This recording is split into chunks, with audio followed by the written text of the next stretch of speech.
Hello and welcome to Dice Punks, a tabletop role-playing podcast where we focus on playing full campaigns in less well-known systems. This week, though, we're once again celebrating the spooky season with a Halloween one-shot, this time in A Walk in the Forest of Arms by Alex Black.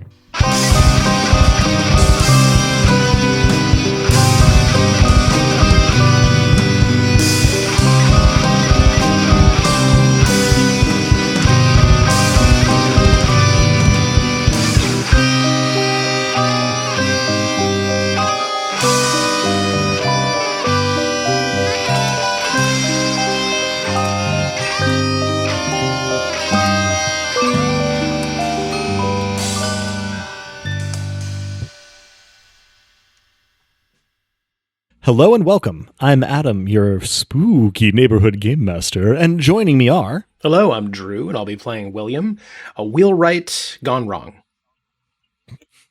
Hi, I'm Robin, and I'll be playing Hallow. They call themselves the Last Witch, but they would better be described as the Witch Thief.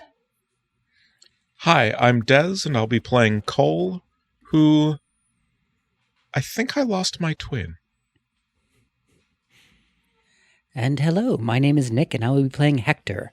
Hector, the Spectre Collector. Injector of nectar in the proper sector. None of the rest of that has anything to do with my character. I'm just Hector.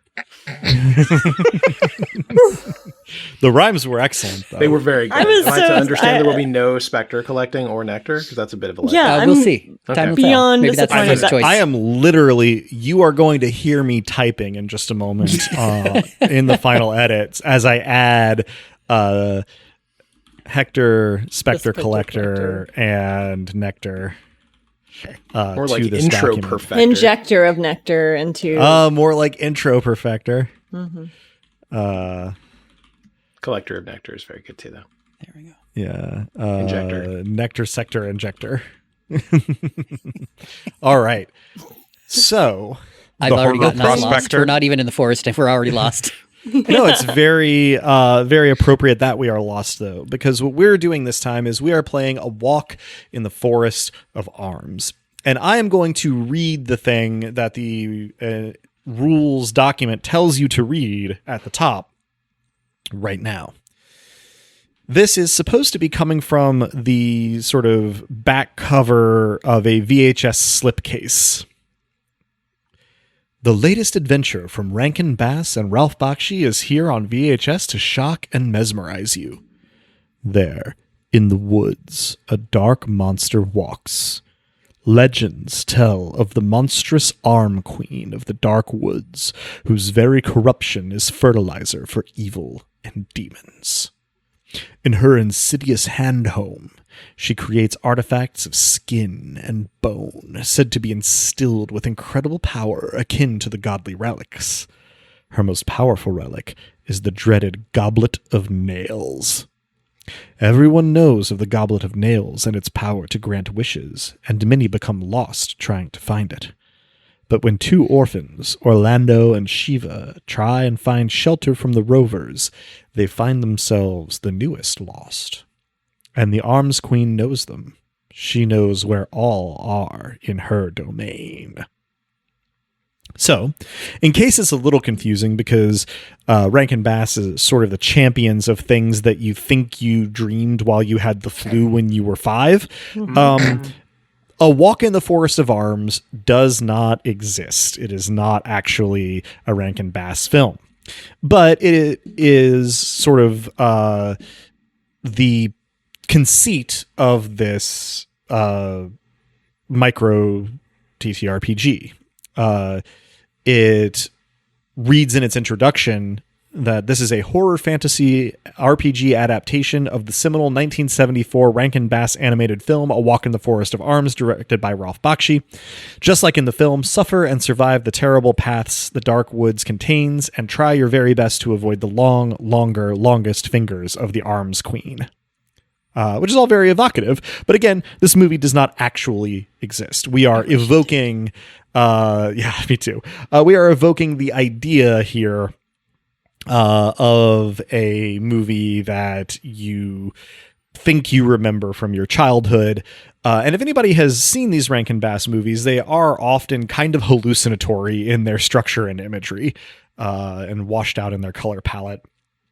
And it is not a Rankin Bass film, but I am somebody who is mumble years old and still has not seen all of All Dogs Go to Heaven, because of the nightmare sequence in it. So like this to me is in fact, sort of like one of the, central loci of horror, if you will. For instance, a page in the PDF of the rules that is dividing the player section from the director section reads, "Woe to the lost who read beyond this point, for every sentence read past these is but a beacon for the queen's gaze, and her reach is ever long." So, Which really should be ever that's long, kind of longer, longest. Mm-hmm. Just for consistency. I would agree with you if the PDF were longer than it is, but Fair. it is quite short. I will say too, you So, explained this premise to us, the fact that it was about a non-existent Rankin Bass Ralph Bakshi collaboration. Then some amount of time passed between then and when we actually decided to play it, and I forgot that it wasn't real and spent a good half hour trying to find it.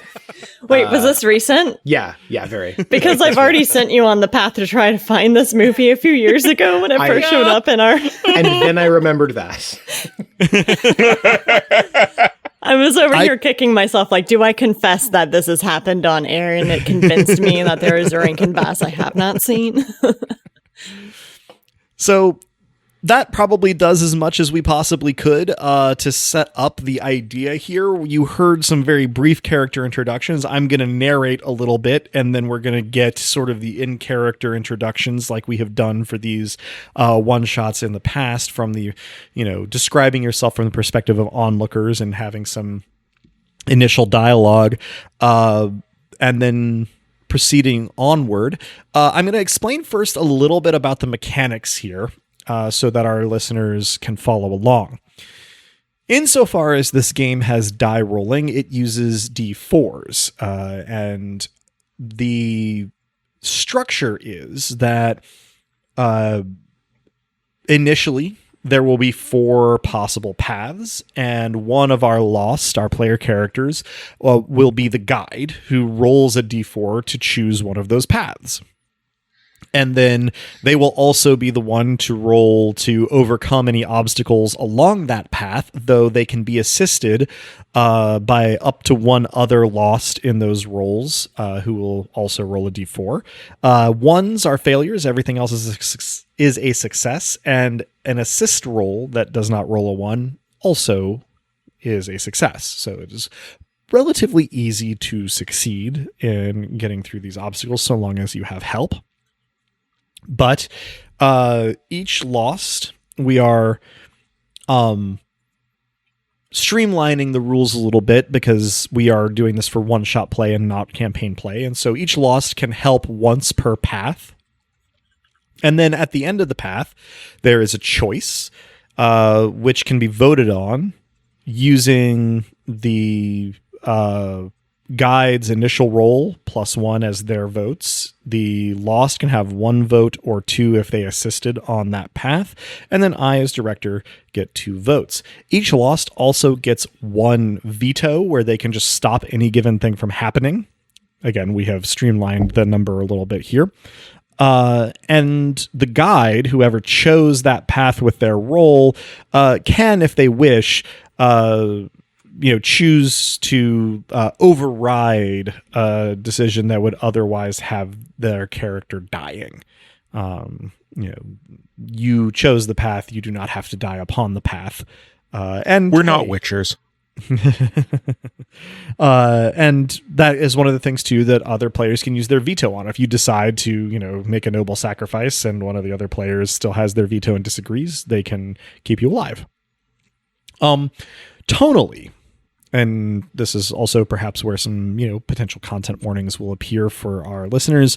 We are going for that thing where some of these animated films, ostensibly for children, actually end up being quite horrifying in seemingly unintended ways. But also, this is not one of those films, right? This is kind of based on it, so we can go a little harder. The Arms Queen, the Goblet of Nails, and the Dark Wood are all things that are pretty sinister, and so I'm going to be aiming for tension and frightening or creepy or at times disturbing imagery.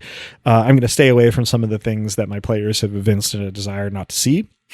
But some of the things that you can expect, will include a fair amount of, fleshiness, some dismemberment, some dismembered things, a lot of what can broadly be termed body horror, I think. Probably a little less on the Cronenberg side of things here and just more on the surreal probably most of the time, but it is also fairly improvisational, so I cannot give a full accounting of the things that you might encounter up front.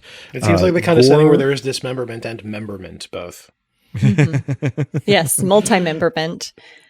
Check the show notes if you have concerns of multi-memberment. Yeah, I was going to say an after-the-fact list of content warnings will be available in the show notes. But we are here for a spooky time. One of the things that I think, looking back, long time. well, depending on the time scale you're talking about, I think one of the things going into it personally for me. Previously, when I have GM'd the Halloween one-shot, it's been vibey, but not especially spooky. And I'm trying to be more spooky this time. Too spooky. We'll see if it works. You'll have to let me know. Anything from our players that I could clarify, or that I didn't go over, or that we wish to clarify or get on the record up front? No. Marvelous. So, let me set a scene for you. There is, and seemingly always has been, the Dark Woods. And in the Dark Woods, there is, and seemingly always has been, the Hand Home. When you approach the Dark Woods, from whatever direction, from whenever direction, you can see it. It looms above the forest, silhouetted from afar. If you had to guess, it's made of stone or metal. It towers above even the tallest trees. You can see a forearm and a wrist, and it makes a sort of gesture as though waiting for a hand to clasp the hand that is the Hand Home. From far away, it seems still. But as you get closer, you can see it very slowly moving, though the means is not immediately obvious. This is the residence of the Arms Queen, the apex peril of the Dark Woods, though how this is known, unclear. No one, in your knowledge, has ever actually seen her and lived to tell about it. Or, at the very least, emerged from the Dark Woods. The Dark Woods are large, both in space and time, having been around, seeming to always be around. From the outside, it looks like a forest, though a dark one. Literally, in this case. You can't see very far. You can't make out very much. It seems to always be silhouetted, no matter what the angle of the sun is. The trees tower. They're close set. It would be familiar to almost any fairy tale or post-Puritan parable. And yet it is strange. It is clear that it could not physically exist in the way that it does. Could not possibly border all of the things that it borders. Though everything that it does border is wilderness. You never can get into the Dark Woods directly from an inhabited area, even a sparsely inhabited one. And while the perils of the Dark Forest are its own, there are other perils that seem to attend its presence. No one outside the Dark Woods really understands the Arms Queen's relationship to the region she inhabits, but, well, almost no one ever goes into the Dark Woods but for any reason to seek her, and to seek her artifacts. Powerful, grotesque. The apex of her artistry is the Goblet of Nails, able to grant wishes.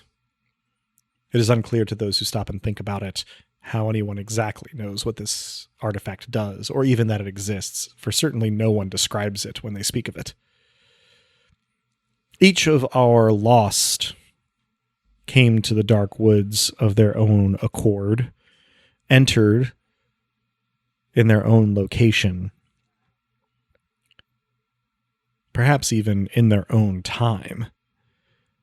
But now, having followed the path that presented itself to them, they have come to the same crossroads. Each is the first other set of people they have seen since entering the woods. From four directions. It is perhaps the case that not everyone arrived all at once. Tributaries fed in, paces were different, and yet, in relatively short order, you find yourselves all within range of vision and hearing, heading in the same direction ever deeper. The woods that surround you are dark, but otherwise woods. Sinister, yes, but no more so than any other dark forest out of any other tale. Perhaps the reputation of the Dark Woods is overstated. Perhaps it is merely that they are trackless and vast that makes them so sinister. I would like, before we get into the exchange of words between our characters, our lost, for each of you to describe what the others will see when they look at you. And then anything else you want to tell us about your character in a non-diegetic way as well. We'll start with Drew. For my part, when the others look at me, they see a well-muscled older man, beard ever thin, hair ever thinning, gray toward white, eyes a sort of gray too, flecked with gold. He's wearing shirt sleeves of the kind from the time when one would have been described as being in shirt sleeves. Suspenders, trousers, worn, sturdy boots, everything worn but maintained, holding together. He, too, is holding together. A man who seems to have dedicated himself to a very long, very slow fading. Looking at my character, you see someone that moves like an ember drifting among ashes. Their veins glow beneath their skin like a flame through thin wax, pulsing with each breath. In the gloom, it looks as though something inside of them is trying to burn its way out, and sometimes nearly succeeds, spilling in a stream of sparks from their fingertips. Beneath a patchwork cloak of witchy garments, blackened laces, and scorched ebony ribbons, every inch of them clinks and glimmers. Necklaces stacked to the chin, bangles worn as anklets, coins and charms braided through tangled hair. Even their belt is a reliquary, beads, buttons, teeth, and bone dangling like trophies. They claim to be saving what's left of the craft, but their soot-streaked clothes tell another story, one of pyres, gallows, and the ash that clings to those who linger too long among the ruins with the carrion feasters. A small candle perches on the crook of their witch's hat, spilling wax onto the brim and casting eerie shadows on an angular face. Their smile is quick, bright, too sharp, like flint striking. They speak with the confidence of someone who's always gotten away with it. If asked, they would say the Goblet of Nails will break their curse, but a different kind of hunger gleams in eyes dark and polished as obsidian. The others might notice that I do not look the least bit surprised to be seeing Robin's character. And also in character. Yeah. Well, sure. Yes, that too.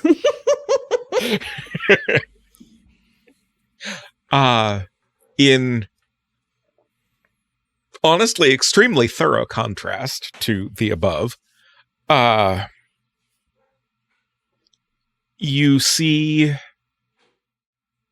a kid who really looks like he should be on a bike. A large 10-year-old, a small 13-year-old, sort of in that nebulous, in between everything is still possible and nothing is yet foreclosed stage.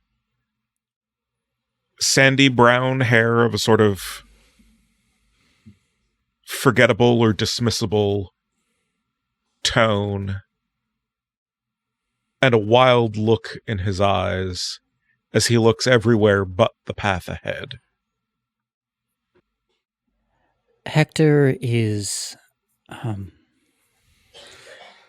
just describe him physically first. He's got chestnut brown hair, kind of shoulder length, unkempt, dressed in simple homespun wool, threadbare, gaunt, perhaps looks to be middle-aged until you take a closer look, and it just seems like perhaps very weather-worn, bags under the eyes, streaks in the dirt on his face where tears once were. Brandishing a knife. Ah! The witch! Shia LaBeouf. Stay back.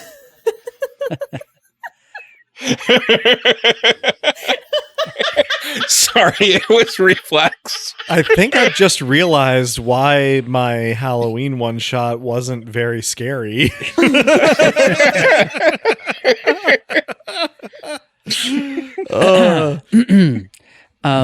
So yeah, reacting to Robin's character, the witch, obviously supernatural, presuming her to be the very witch of these woods, the mistress of the hand home, pulls a knife and shakily says, "Stay back, stay back. This I do look I'm here very for the surprised goblet of at. nails." I say, oh, wait, you see her too? That's a change. Hail. Hail. I'm no threat to you. My fingers flicker with some sparks. Well, my family sure would say otherwise if they were here with us. And what would your family say? My father, not much.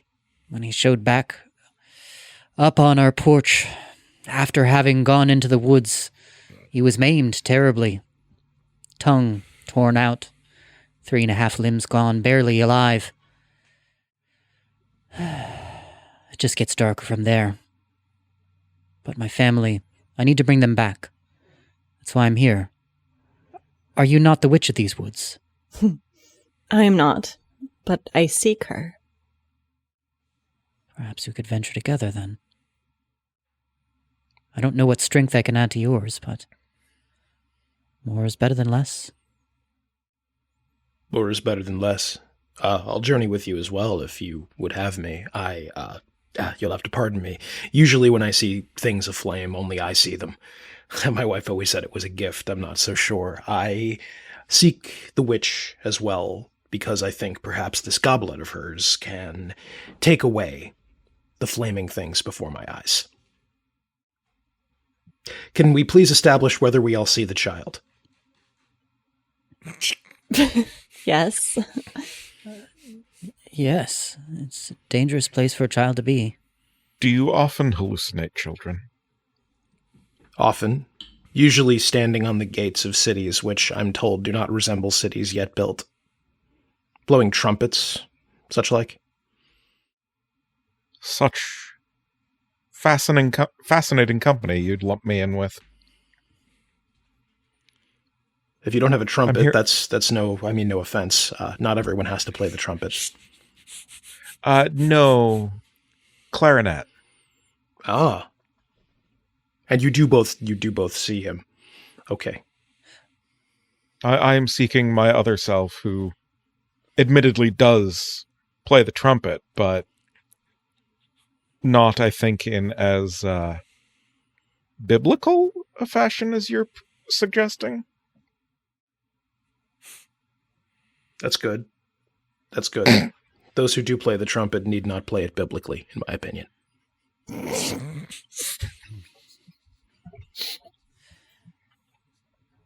You may call me Hector. I am Hallow. William. I was always told not to talk to strangers. But here I fucking am. So, call me Cole, I guess. Yes, well, Cole, you probably shouldn't be in these woods either, but if you won't leave, then you'd better come with us. Things stranger than strangers are like to be ahead. Really? I will gesture at Hallow.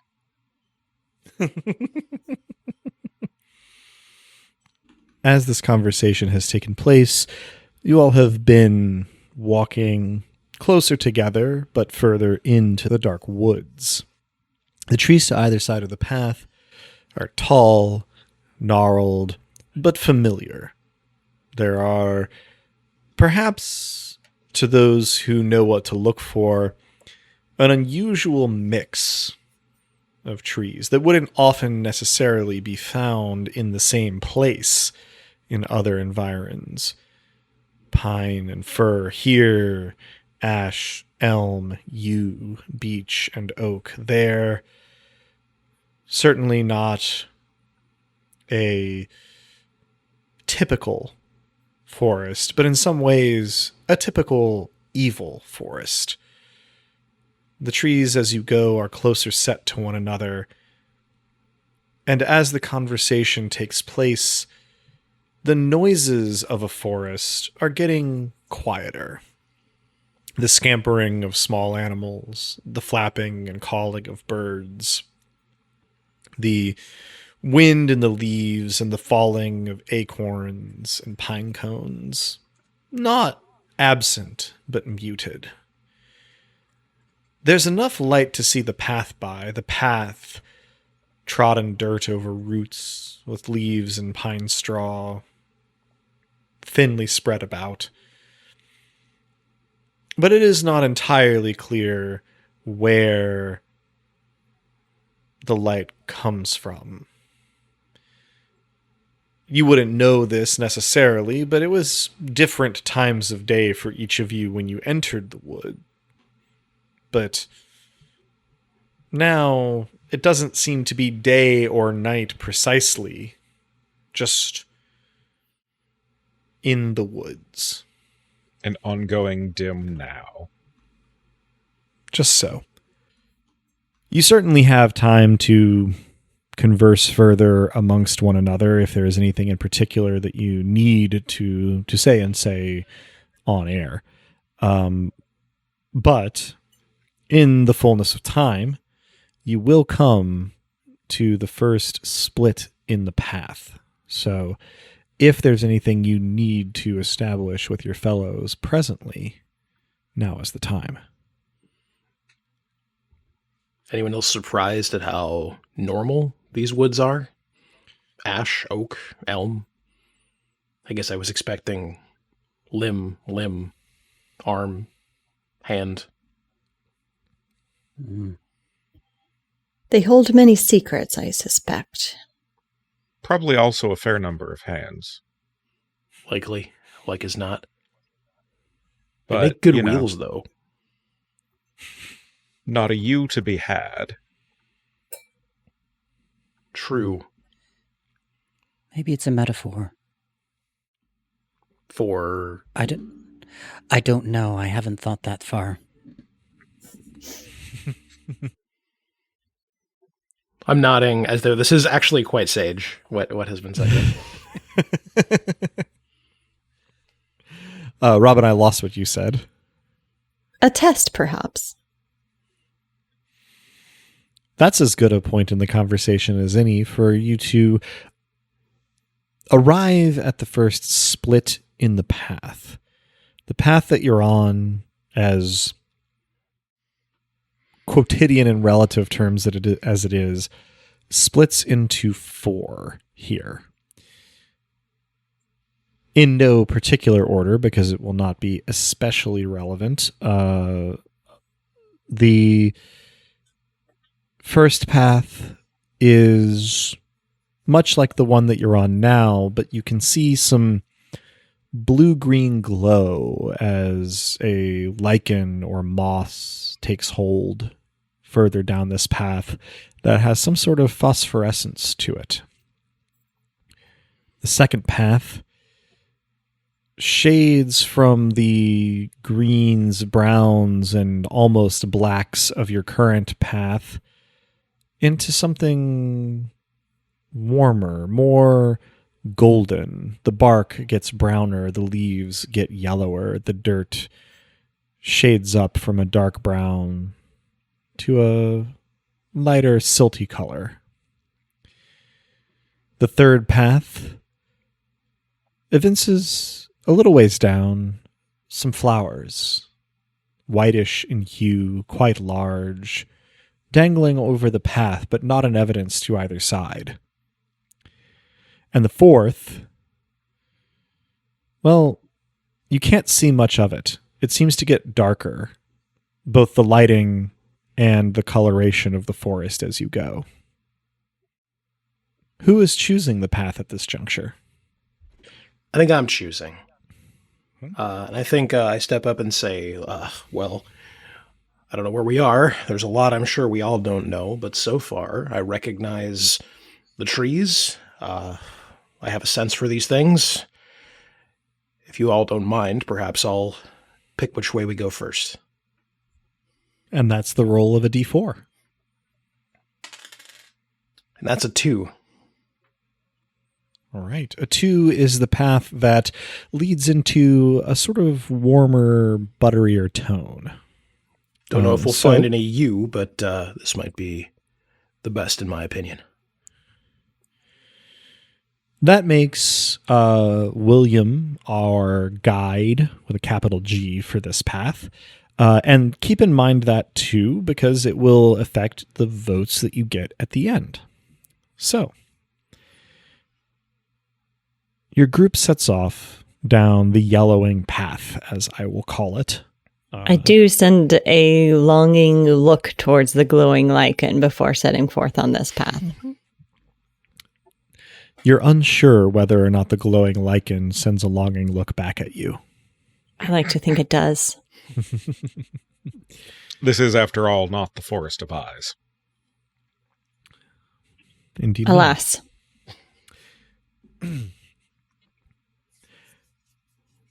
Maybe 5 minutes down this warmer toned path, the land slopes fairly sharply downward, making the going both easier and harder. The soil of the path here is softer in some hard to describe way, and by the time you've lost sight of the split in the path that you were at, the leaves on the trees around you are, it wouldn't be an exaggeration to say, golden. The trunks of the trees around you are straighter and more orderly than they were before. You can actually even see a little ways off the path, although all you can really see there is warm brown bark and yellowish undergrowth. Sparse undergrowth. Quite an orderly forest.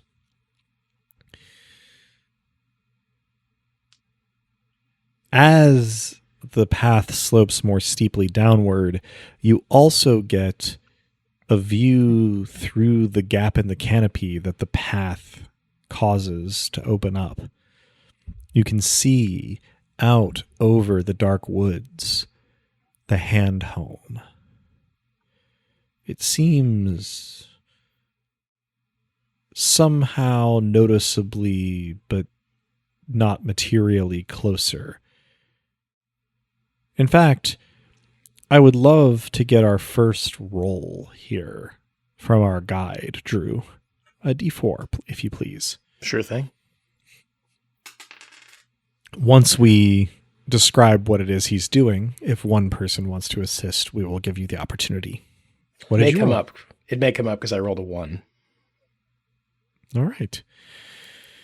You are distracted fairly decisively by the change in the foliage, trying to identify trees and leaves and figure out what exactly is going on with this forest. So, without hopefully too much conflict, who is going to assist here by paying attention to the view through the canopy? I would be happy to. Mhm. As our wizened guide seems to be lost in the trees, I'd like to take a look at the forest and Mhm. the path ahead. Do roll a d4, please. 3. All right. So, Hector, it is you who first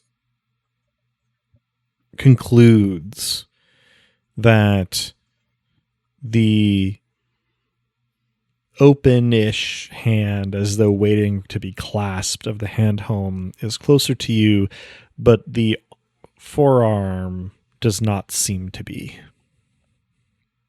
What you do with this information, up to you. Maybe it's just a curiosity for now.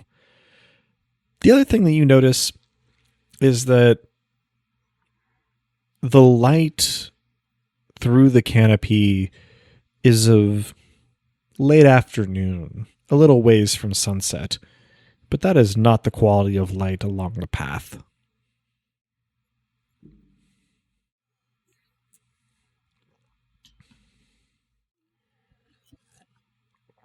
I walk in silence for a time, and then observing the position of the hand home, extend my hand out as though to clasp it, almost mimicking its posture, but an opposite. Mm-hmm. Anyone else who happens to be looking at Hallow for this will see their veins glowing through their flesh pulse brighter for an instant. But Hallow, you don't notice this, as your attention is fixed for the moment on the hand home. It doesn't respond to your gesture in any way, but you are taken with how perfectly your hand clasps the hand of the hand home. In shortish order, the canopy closes up again as the path levels out. You don't know how much lower you are than where you started, but there's no more evidence of the world outside of this path. And increasingly, the soil, the bark of the trees, and their leaves have taken on a uniform golden hue, to the point where it's actually hard to distinguish further tree trunks, further space off the path. It blends into a uniform golden hue. Not quite a wall, but a blur. I'm still transfixed by the trees. I touch the trunk of one to see if it feels appreciably different from normal bark. When your fingertip touches the bark, the first thing that draws your attention is the ringing sound of metal on metal. You look at your fingertip, but no, it's still flesh. You don't remember how it felt to touch the trunk. I look at my finger for a moment and touch it again with my whole palm. Do we hear? Yes. Yes, this is not experiential just to William. My head snaps towards William with its own metallic noise, I suppose, as all the necklaces around my neck rearrange themselves. Love that. I interpret it as an echo of the bell tone I've just made, and try to make another one with my open palm. So, to be clear, you're touching your open palm to the trunk, or you're Correct. touching your fingertip to your open palm? To the trunk. Touching your open palm to the trunk, it makes a more muted sound of metal on metal, and your whole hand feels not frostily cold, but cool. Nothing about your hand changes as you watch, except the way it feels. This time, though, the noise reverberates through both sides of the path. Yes. We may not want to make just huge amounts of noise for no reason. Well, I'm pretty confident the witch knows we're here, knows where we are. Yeah, and others may not. Makes a point, William. There are many things that walk these woods. Right, of course. I don't know what came over me. I guess I just never knew that I wanted to. I don't know, something felt right about it. Sorry. I rifle through my necklaces and at last produce a tangled chain from the mask that has a small lens on the end of it, and I look at William and then the tree through the lens. Mm-hmm. Through the lens, the tree looks normal. Brown bark, green leaves, and William looks cast in gold. I drop the lens and smile. Good news? I'm not sure. Yeah, that sounds about right. You are golden. Am I? I look down at my hand, which I assume does not look golden to me. Looks perfectly normal to you. Everyone will hear at this point a clinking sound coming closer through the boughs of the trees to the side of the path that the tree that William touched was on. I will just mutter, "Fucking told you so." As a matter of fact, you did. Well, okay. I clasp a hammer you may not have realized I had. Yeah, we should probably run. Hector, you were saying? Yes, we should run. And run you do. As you run, the clinking multiplies. First, just on the side of the path of the tree that William touched, and then later on both sides. Now, not just a handful or a dozen individual clinking sounds drawing closer, but dozens, hundreds perhaps. Not loud individually, but cacophonous collectively. Time is strange without reference to the sky, unless you're counting steps or breaths. It all blurs together as you run down the path. But after some amount of running, you become aware that your steps on what was simply yellow-hued dirt have started to clang as though against gold or bronze underfoot, though it doesn't look any different. The jangling and clinking of the movement behind you has not drawn closer, but neither have you outpaced it. And at length, you hear it in front of you as well. A trap for those who treasures seek. And it's my foolishness that brought us here. So, oh God, stay behind me. And if only one of us is going to be whatever this is, it'll be me. Okay? Once you've said okay, a clunk sounds and a squirrel drops to the center of the path in front of you. I wield the hammer at it as though it is quite dangerous. The squirrel sitting in the middle of the path stands on its haunches and looks at you quizzically, paws up in front of it, tail bushed out behind it.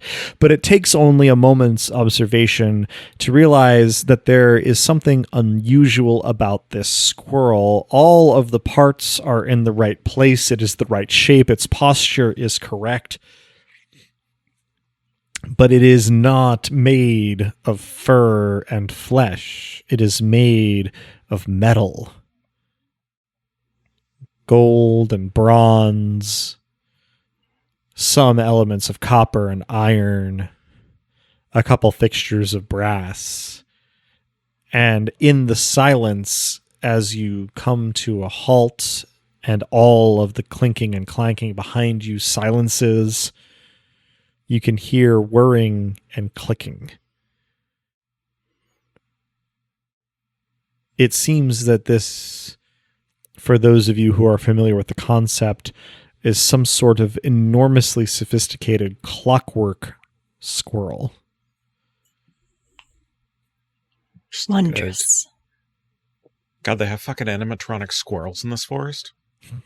Oh, what's an animatronic? Have you ever been to Disney World? I've been where? No, I don't suppose you would have. The clockwork squirrel is following this conversation by looking at one and then the other speaker with very twitchy movements. Hello, friend. I toss a coin from... I rifle through a bunch of things hanging from my belt before stumbling across a drawstring pouch that is filled with coins of unknown currency and toss one in the squirrel's direction. Do you have an idea of what metal the coin is made of? I would try to match it to the squirrel. Okay. So the squirrel has some copper bits in it, and you have way more copper coins than of other metals. And you toss a copper coin towards the squirrel. It catches it in its paws, sort of darting in an almost blurred way that's hard to follow, and then begins to nibble at it as though it were an acorn or other kind of nut, and in very short order has consumed it with small bites, shaving the copper away from the coin piece by piece. Hector?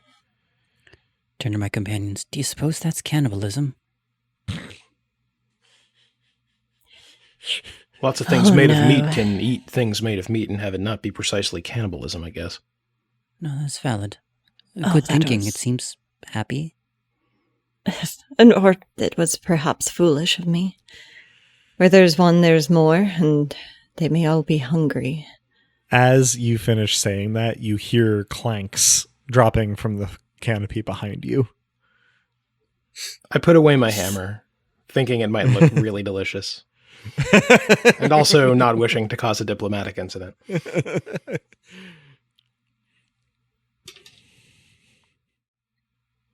Who is the first to turn around, I guess? Me. Twitchily. You see a veritable phalanx of squirrels, chipmunks, raccoons, possums, even some mice and rats, shrews and voles, weasels and martins, all made of metal and whirring with clockwork, rank upon rank of them behind you on the path, staring expectantly at Hallow. Did you bring enough for the class? No. I'm going to throw the drawstring bag, and when I do, I suggest we run. All right. I would like for William and Hallow to both roll a d4 for this escape. Sounds good. A 2. Cue yakety sax.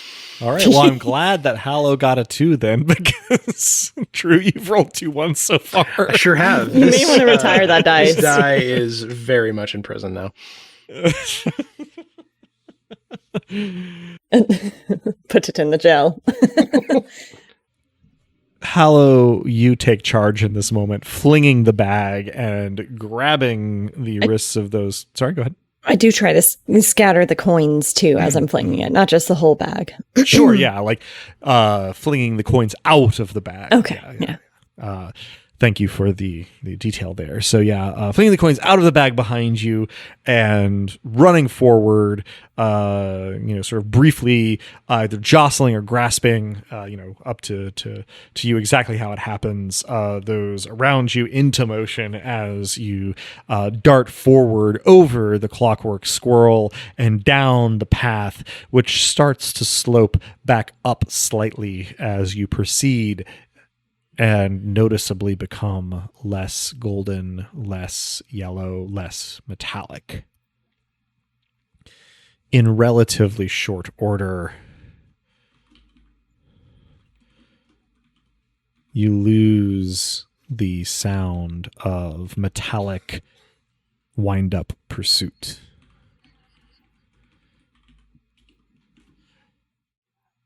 However, as you proceed, a ticking becomes audible and then overpowering. By the time you have to stop and gasp for breath as a group, I guess I don't know who exactly is going to run out of stamina first. Not You me. perceive. I mean, odds good the child. Fair enough. You perceive that ahead of you, the tree's thin, and the path, the soil on it sort of becomes sparse. And you can see to either side, above and below, exposed gears, almost all of bronze,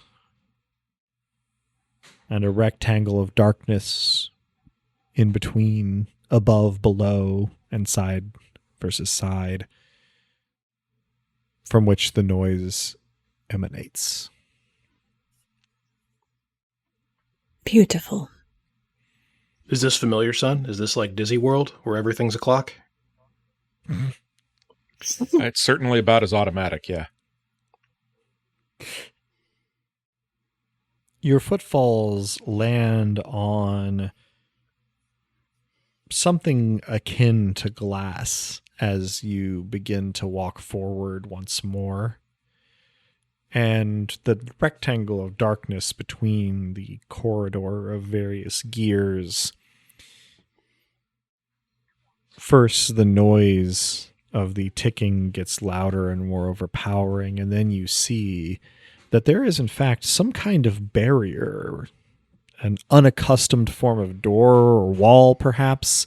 It is moving sections and plates of engraved metal with gears and flywheels, coil springs, and other assorted gadgetry forming a barrier. There is, at what I might call average waist height, a horizontal rectangle. From this distance, it is of darkness. How large a rectangle? The size of a substantial hardback. Spine towards you. Well, turning back seems unwise, though perhaps not as unwise as letting me pick the direction in the first place. I think the only way forward is forward. Does anyone know what we're looking at here? It seems we're not all from the same. No, I don't know what we're looking at, and I wouldn't be too hard on yourself. I'm not sure that there is a safe path through the forest. But perhaps there's something that will help us as well. Maybe that's a box up ahead. Maybe. The safest path seems to not involve touching things unnecessarily, though. Touching this might be necessary. So... Was No, please. the rectangle thing in the same color of metal as the door in the woods? It is essentially an aperture in okay. the bronze barrier ahead of you. Is it about VHS height or size, would you say? A little larger in width. Damn it, Adam, you were supposed to say yes, then I could have made a joke. Nope, unfortunately, I am not so accommodating. I know. Not on Halloween. So as you come within arm's length of the barrier, the engravings are mostly abstract and a little bit queasy to look at for any length of time, especially as they move in clockwork precision. But the aperture fairly clearly has a icon above it of a hand. William, Yes. I think the hand that is expected is yours. So, mechanically, Mind killer. I'm going to point out here, this is the choice upon which we vote. Does one of your party members, presumably William, put their hand in the aperture, or do you attempt to dismantle the barrier? That is the thing that we are voting upon. The aperture in the barrier demands a hand, or you can seek to dismantle or circumvent it. Feel free to discuss, but at the end of the day, William is going to get 3 votes. Hector and Hallow are going to get 2. Cole is going to get 1, and I'm going to get 2. It's probably more dramatically interesting if I don't want to put my hand in the thing, but I think I probably want to put my hand in the thing. I mean, fair enough. Hector? I mean, that seems unsafe. On the one hand, if this was here by the witch, there might not be a way of circumventing it without it inducing a greater ire, but it seems worth But trying on the to other dismantle hand, it. Poor Well. choice of words. I was going to say, every time somebody says hand, I'm going to giggle. Yeah, me too. that was why I spoke up. I am pro hand. Did all of me look gold? I guess I'm asking this in character. Did all of me look gold when you whatever you did? I pull out the lens again, and I look at William, and I look at the other members of the party as well, just to confirm. This time, the view through the lens is no different from the view without the lens. Yes, you are still the only golden one. My fingers spark a little bit in excitement. Well, I mean, in your professional opinion, am I likely to lose the hand or just change it? I imagine whatever will happen will not be pleasant. That's clear enough. Well, my vote is I stick my hand in the thing. After all, I'm the one who led us into danger.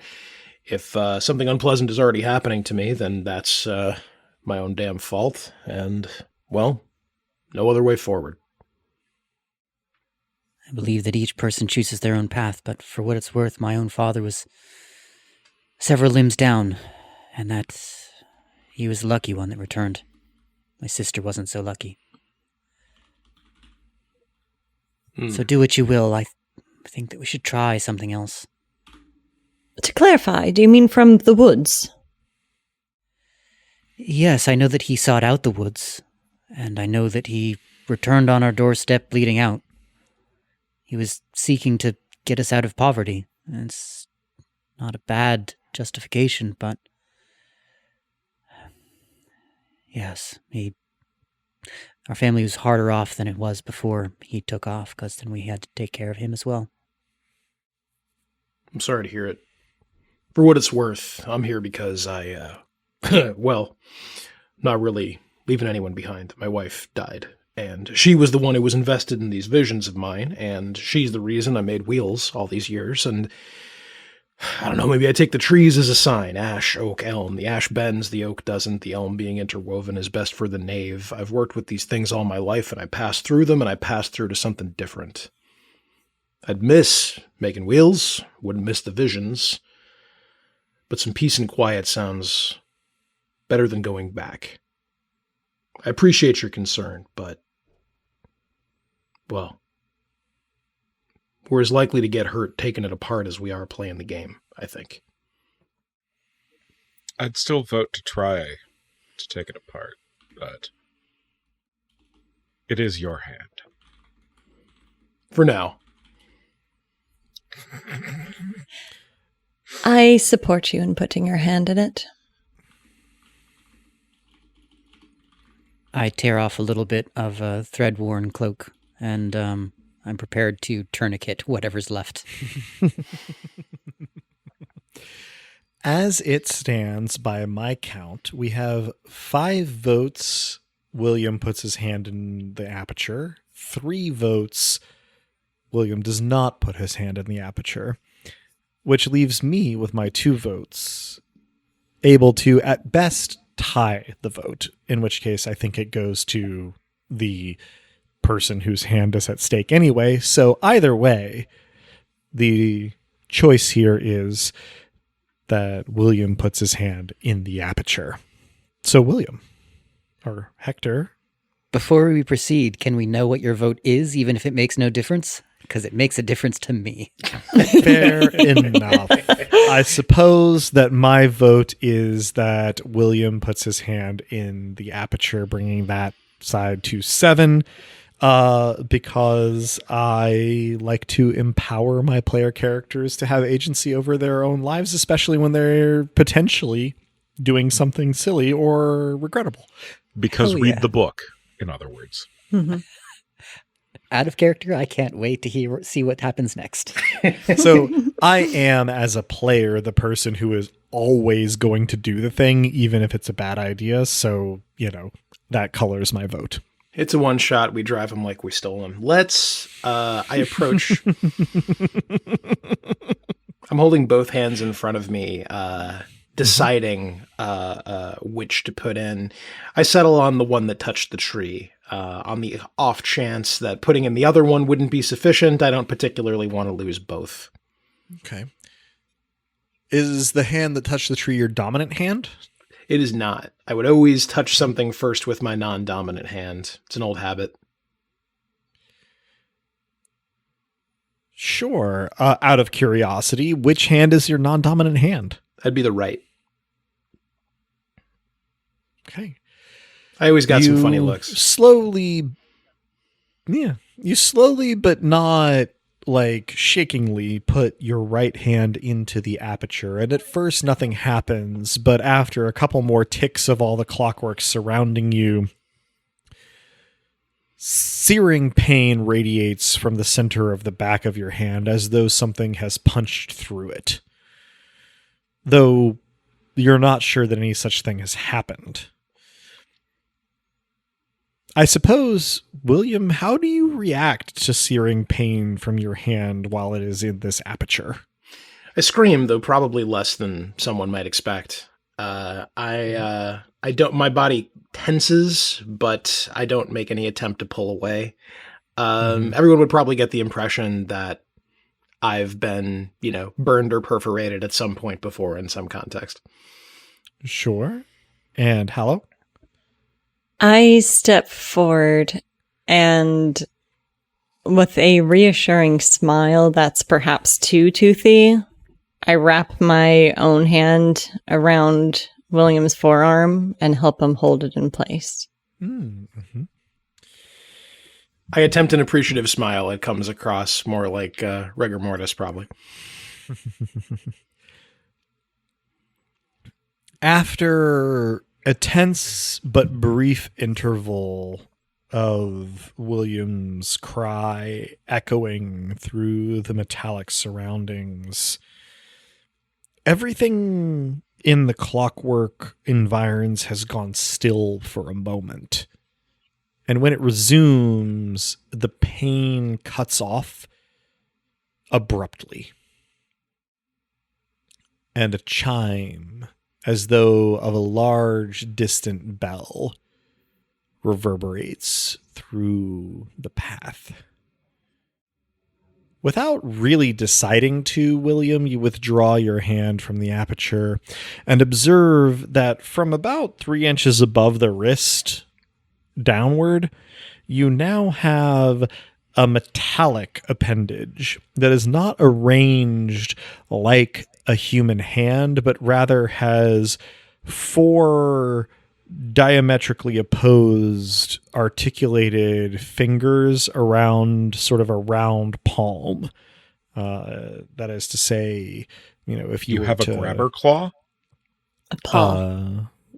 More of the grabber claw here. So you've got, equally sized fingers, top, bottom, left, and right, that can all converge together on a point. You can move them, but you cannot feel sensation from them. No pressure or temperature or contact or itchiness or anything.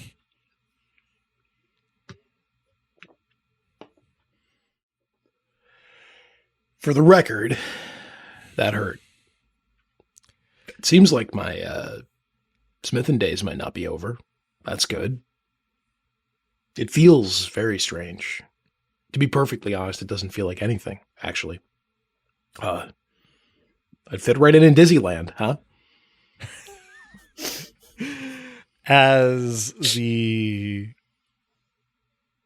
your remarks proceed, the barrier slowly disassembles itself in clockwork motions, as though, I suppose, for at least some of our lost, the closest analog would be a cuckoo clock. And pieces of it draw upward or downward or back to the sides. And there is no illumination on the other side, but it does present a path forward. Glorious. See, nothing to be unduly afraid of. No, be only as afraid as is due. I sort of wiggle the new hand at you. This is becoming a, pan podcast experience. We do have themes, don't we? Yep. Hey, take that lampshade down.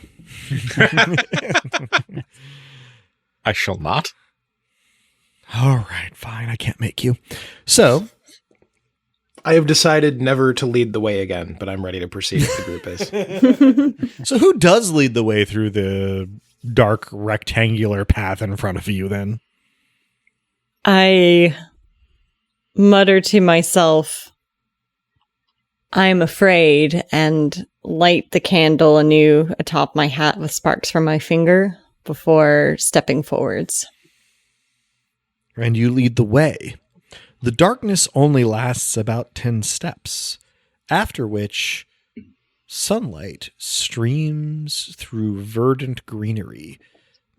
Those of you who have a point of reference for it will note that you have gone from sort of cold, temperate forest to something approaching like a tropical or subtropical vibe here. There are massive trees covered in moss and vines. There are more fronds than there were before, larger leaves. The noises of the forest as they slowly filter back into your perception as you leave the barrier behind you are louder, more numerous, more varied. The bright sunlight streaming in through the canopy pierces it very high above your head, and the path is mossy rather than dusty. You have an interval of traversing this path where that is the case, and there are no other routes, and there are no immediate threats. So if there is conversation or action that takes place here, this might be a good time to address it. I'm seeing what motions and noises are possible with my new hand to a degree that is almost certainly annoying. It is almost entirely silent, unless you clink fingertips together I do. or move extraordinarily fast with those articulated limbs, such that they make kind of a clanking or snapping noise. It is without sound. Motions, however, are more varied than you believed. Your fingers can actually curl over backwards from their mini joints, and your wrist can rotate in 360 degrees as well as hinge in 4 directions. I look at the hand with a hungry glint in my eye before pulling my eyes away and humming under my breath a very old song. Thank you for your sacrifice, William. I'm Well, glad it doesn't hurt. like I said, it was my own fault. And anyway, I guess I expected there to be a price. I look over at Hallow. I think that's usually how this is supposed to work, but this, I don't feel like I'm less, just different. I guess that's a Your price of a haunt kind. is price enough.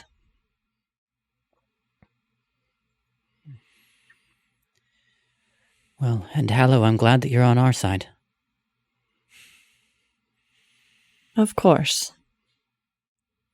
You may want to invest in gloves if you want to have your hand continue to look anything approaching normal. Or at least something that can pass without comment. I get the impression that we're not from the same time. I get the same impression. I mean, if I've come this far seeing boys play trumpets on parapets that have never been, no one's thrown me in a ditch yet. There's probably nothing so strange as I can't make work, but I spin around as fast as it'll go and then hold it above me as though I think I might take off. This is something different. Hector? Well, and when we get the Goblet of Nails, you could just wish for your old arm back if you'd like. I I'll assume keep you the only new get one, and for me, it's the visions go away. I'll live with this arm the rest of my days if I can have some peace and quiet. One each, though, right? And look at Hallow. One each. There is much to drink from the gauntlet. That's a relief. I must admit, it hadn't occurred to me until right now. That would have been tough if that had been one total for all of us. It's kinder than these stories often are. The cup overflows for those who are worthy. You seem to know much and more about how this works. Have you gotten close before? I have not, but as a last witch, I know a thing or two about magic. Last. But isn't, meaning no offense, isn't there a one here? She is a queen. The queen. Sure. Yeah, that's different. Definitely different. Yeah. I won't claim to understand all the inner workings of this, and I don't mean to pry into your business. I just, so you're keeping all this, witch business alive then? Keeping the flame Yes. burning, literally, figuratively, all of the above. That's a lot to carry. It is. The world let its miracles rot on the pyre. I only picked through the ashes. You ever met anyone like me who just sees things? I've No. heard it called a miracle, but I didn't never feel like one. And the thing is, nothing's ever come true. It's always visions of the end of times and such. So who knows? Could be right, could be wrong. You are a fascinating article to me, William. Likewise, I'm sure. As this conversation has been going on, the air has been getting more and more humid until at about this point, there is like a visible mist through these jungle-like environs, so that it is a surprise when you find yourself at another branching point. And this one is somewhat like out of character, that Robert Frost poem, Oh no. where Well- there's nothing in particular to distinguish the paths at first glance. The jungular forest goes on down each of the paths. The mist continues down each of the paths. What is evident is, well, I suppose, in two details. First, the paths differ in their slope away from this crossroads.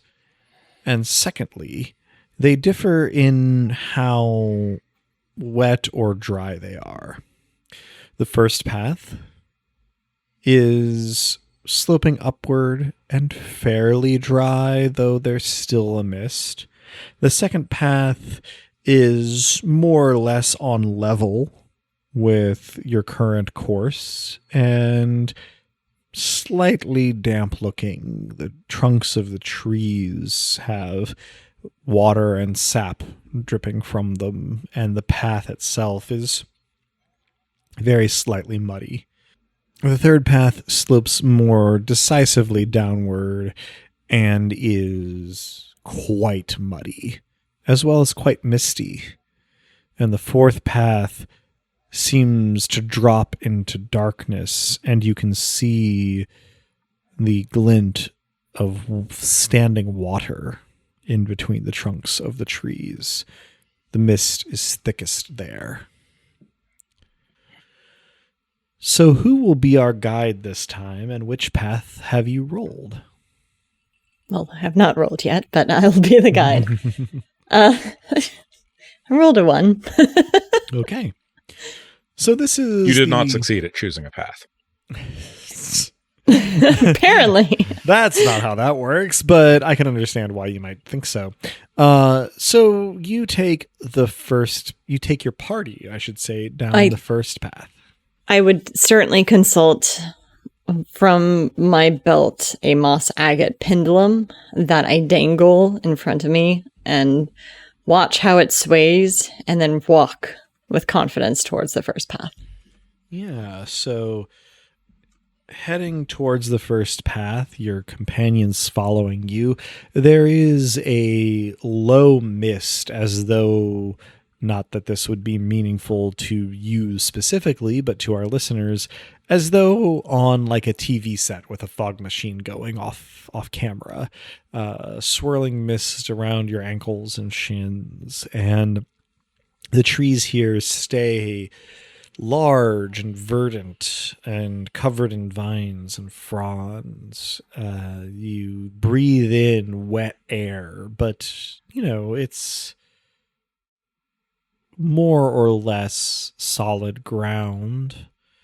And the trees grow large enough that they can't be close set, although there isn't enough light to see further down into the forest off of the path. You proceed this way for some time, so if there is a conversation that our characters wish to have, now could be the time. Otherwise, we can fast forward to the next moment of incident. How'd you decide on this path? What was the deal with the pendulum thing? I listen and it tells me where to go. Like with words? No. You hold a question in your mind. And then you mind the way it is swinging. Huh. Here, if you would like to tell or try, ask it a yes or no question. Those are often the simplest.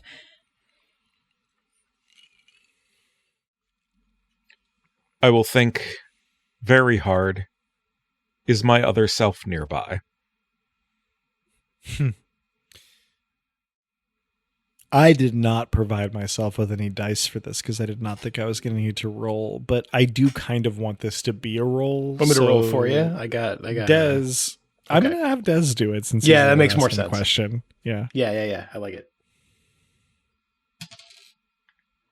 That is a 3. The pendulum yanks taut to your left in stark defiance of gravity. I and the pendulum are going that way. Oh, fun. So, Cole steps off the path and is almost immediately invisible among the darkened tree trunks to the left of the path. Blast. Immediate reactions from our other three other than saying blast. Sorry, not sorry. No problems. I call out softly, then a little bit louder. Cole, don't wander off.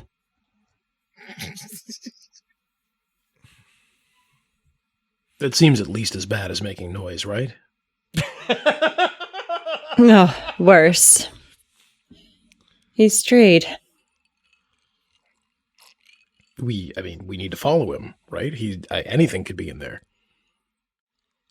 Anything could, but we must stick to the path. If we follow him, I'm not sure that any of us will find it again. If we stay here, Cole, maybe he can find our way. Oh, good God. Now, Cole, you do hear Hector calling after you, although it gets fainter each time.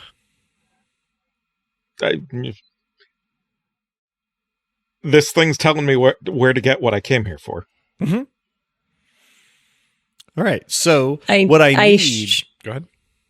I shout into the mist after another muttered blast. A straight line means no. Cole, you do hear that.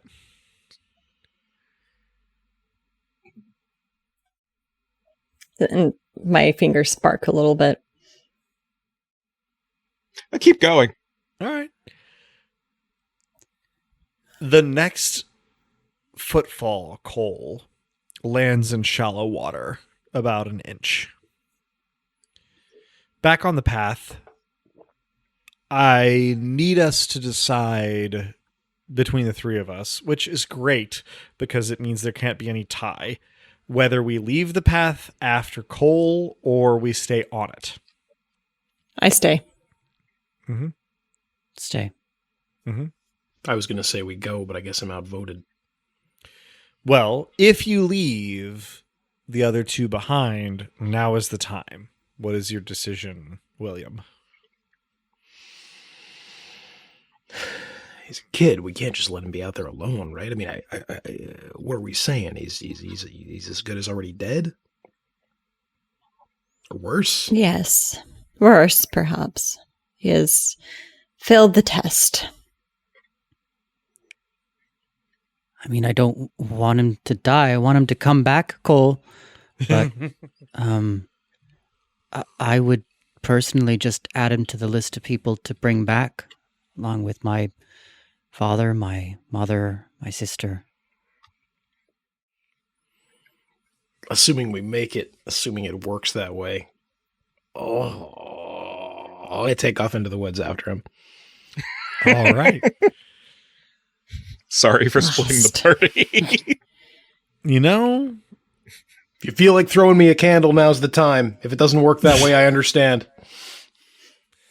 I produce a yellow candle from somewhere on my belt and whisper once again, I'm so very afraid, and let the sparks illuminate it. mm-hmm. and then throw it into the mist. Yeah. So you light a candle with your sparks, you throw it into the mist where, William, you feel before you see it coming and catch it almost effortlessly. Your next footfall lands in shallow water about an inch deep. We will catch up with William and Cole in a little bit. Hello, Hector. You are on the path. Mist swirling about your ankles and lower shins, trees pressing close on either side, the loud noises of insects, birds, and other things forming a baseline of inaudibility over which you must speak. I take out a crust of bread from a backpack, some cheese with just a little bit of mold on it that I trim off with my knife, and offer half of each to Hallow. I take it after a beat and divide it once again by a quarter and pass it back. And eat the piece that remains in my hand. William, can you still hear us? I call medium loud into the mist. You cannot. I once again start singing a very old song. Still wordless, but I project my voice into the mist. Mm-hmm. Let's have a D4 from both of you still on the path to see if any of that makes it to our wayward party members. 3. That is also a 3. Okay. So, let's say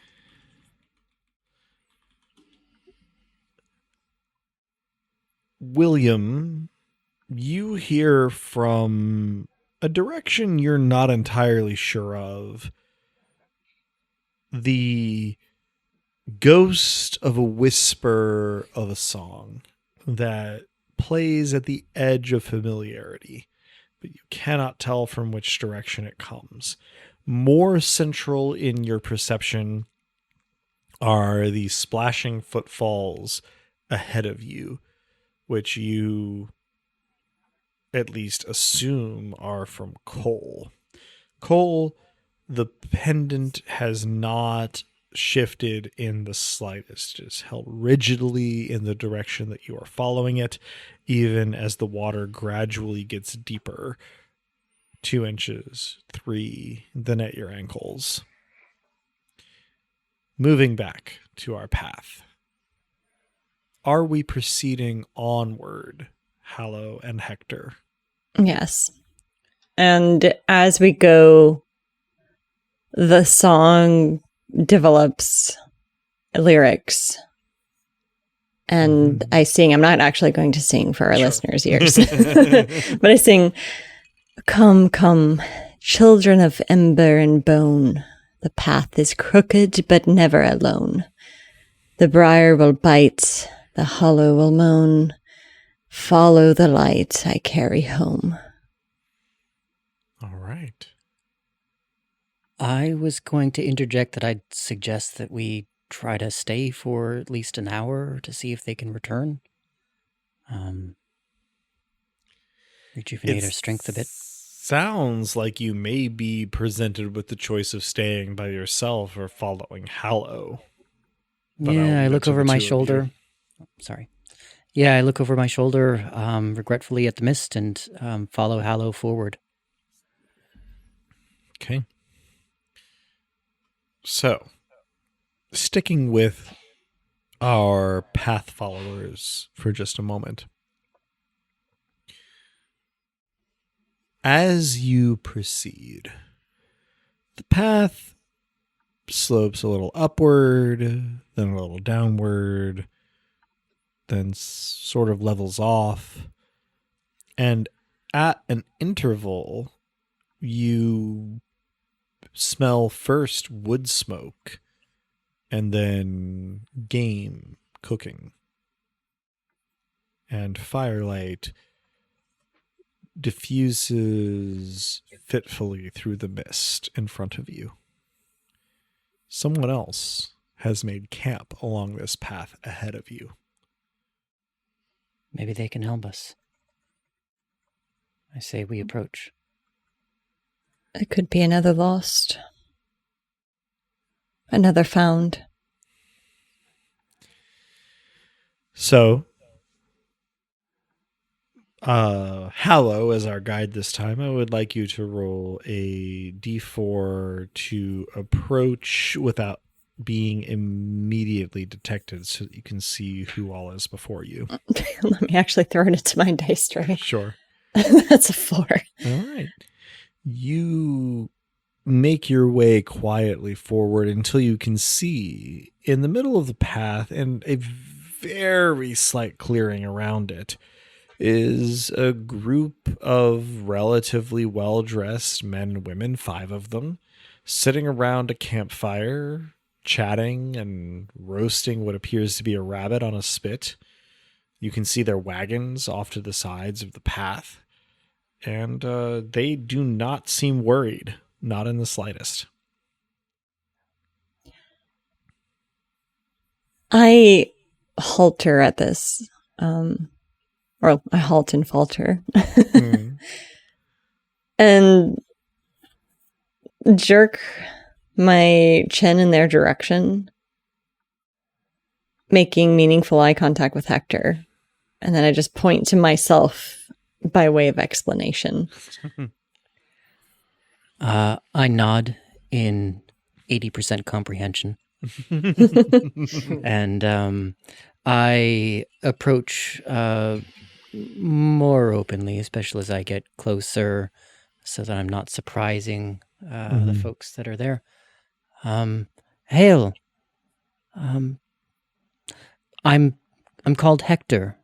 I don't suppose you've seen 2 more people on the path. There's an older fellow and a younger one. All 5 of the people at the campfire sort of turn in a direction, sort of raise their glasses, and one of the women says, "Hail! We've seen no one but yourselves. Sorry you've lost some folks, but, well, this just seemed a good place to camp for the night. Suppose you can share a rabbit if you'd like. Hopefully your lost companions will turn up. Maybe they'll see our trail." And she gestures with her chin to a sort of tramped trail through the underbrush. Though, Hallow, you in particular will notice that the trail is fading as you watch. Hail. I do not think we should tarry long, but thank you for your hospitality. One of the men sort of downs the rest of his flagon and says, "Well, this is a place to be hospitable. Rough going to get to this point, but we found a path at last." How far did you stray? "Stray?" And then one of the other men says, "We forged through the underbrush for 2-3 hours before finding this path. Unfamiliar forest, but in the direction we need to go, and, well, old forest, but friendly enough." Are you seeking hand home as well? They all kind of look at each other and go. One of the men says, "Seeking what now?" Oh my. It seems as though you don't know, but these dark woods have a sinister reputation. He waves his hand and says, "All sufficiently sized forests have a reputation. We've braved worse before, haven't we?" And all of them go, "Aye!" And some of them take a drink from their flagons. Enjoy your stay, and Drink deeply. One of the men says, I'll drink to that, and drains off the rest of his cup. To Hector, I say, not all lost. Realize they are such.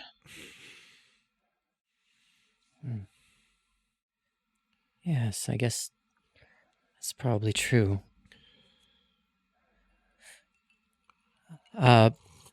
Raising the voice back to the group, do be careful. I think that we'd better press on, but, don't let your guard down. The woman who spoke first says, Aye. Well, good travels then, and thanks for the warning. We'll be fine, though. Take care on your Okay. travels. And you as well. I hope you find safe passage. The two of you carry on fairly expediently, and in almost no time, both the firelight and the noise are lost in the mists. Now, William Cole, Yes. does not take very long for William to catch up to Cole. So, what, if anything, is your conversation like when that happens? That wasn't a very good idea, I don't think. Straight line means no, they said.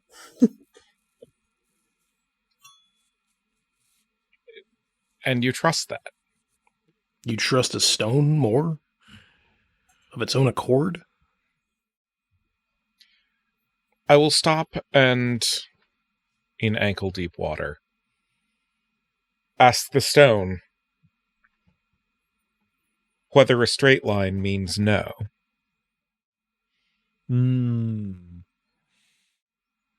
Interesting. Roll a d4 for me, since I don't have one.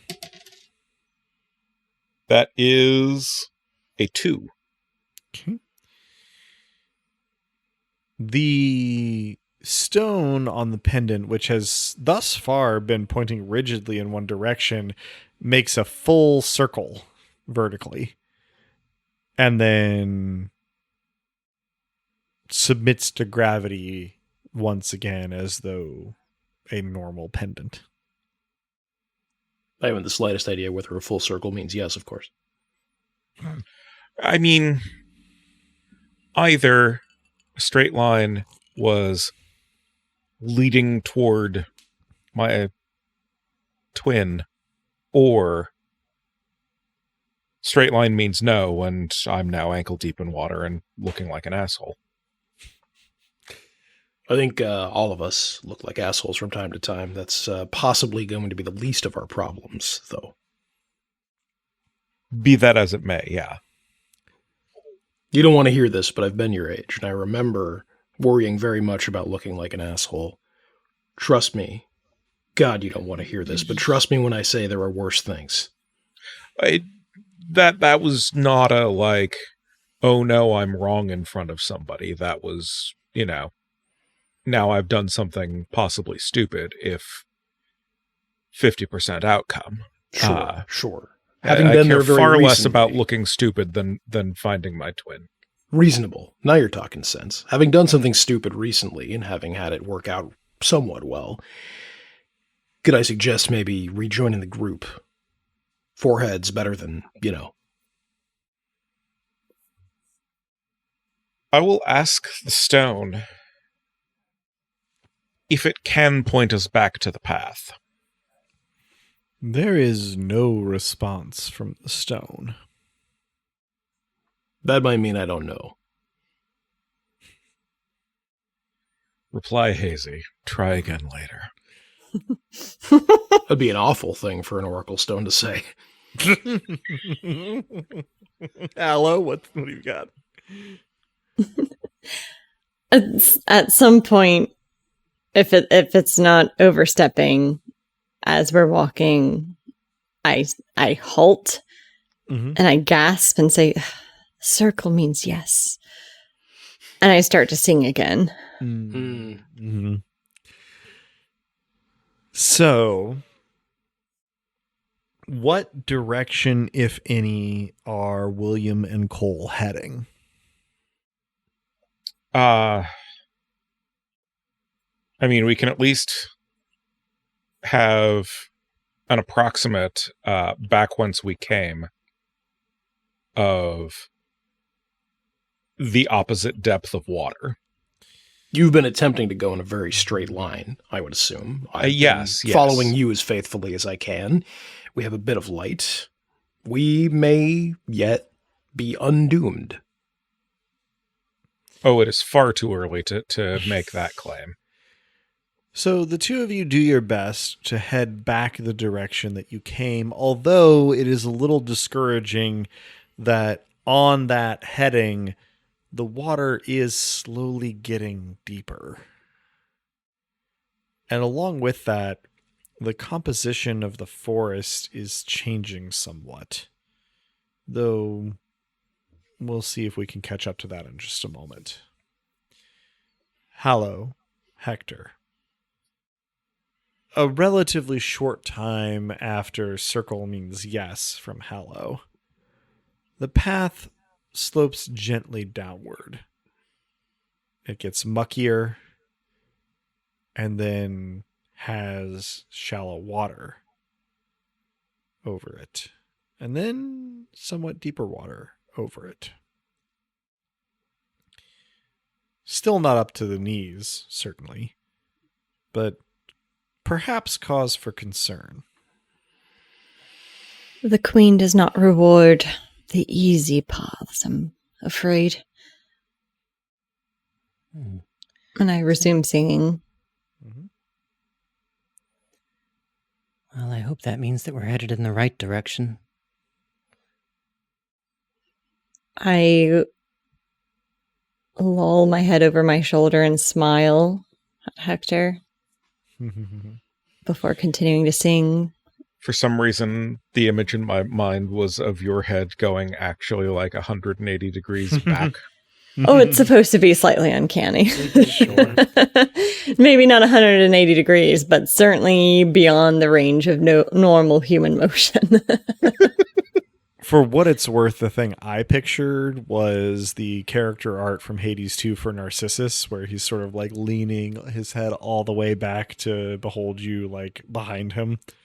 If anybody is unfamiliar with that, you can look up clips. Very sublime characterization of Narcissus.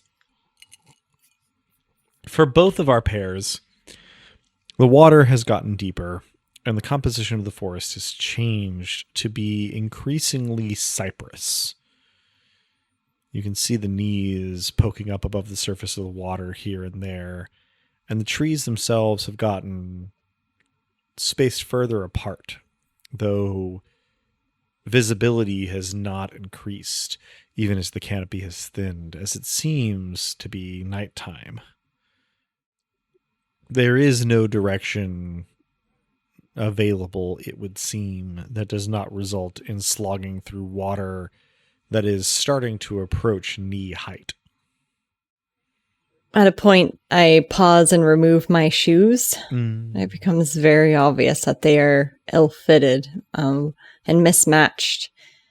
One foot seems chronically curled from being crammed in too small a sole. With your shoes off, you are able to perceive in more detail the, well, swamp bed, I guess it could be called, below the water. There is a layer of leaf and loam, and then there is soft mud that is quite gentle. It does not stick or suck, simply gives way as you step into it. I wiggle my toes and sing, "Step where the ash still gleams, my dear. Walk where the whispers fade. The fire remembers all it's burned. I'll show you what it made." So, After an interval, William Cole, the water has not gotten shallower. This indicates to you that you have not, in fact, headed back toward the path, though as far as you can tell, your bearing should have brought you back toward the path. Either that or toward the path is an ontological. I don't actually think of it like this, but... Sure. Well, and that might well be the case here because you do start hearing somewhat familiar singing, or at least the voice doing the singing is somewhat familiar. Doesn't seem to come from any place in particular, and yet it does seem to get louder as you proceed. How Well, that's not quickly nothing. how quickly that becomes a friendly voice, huh? The direction in which you are heading, in which the voice becomes louder, heads through... I don't know how familiar our listeners or our players are with cypress forests, but they don't tend to be extremely dense. Cypress tend to need quite a large root system, the knees spreading over quite a ways. So the direction that you're going takes you through what for cypress is fairly dense forest, but by most other standards is a little spacious. And yet, however far apart the tree trunks are, the cypress knees, where their roots form a swell,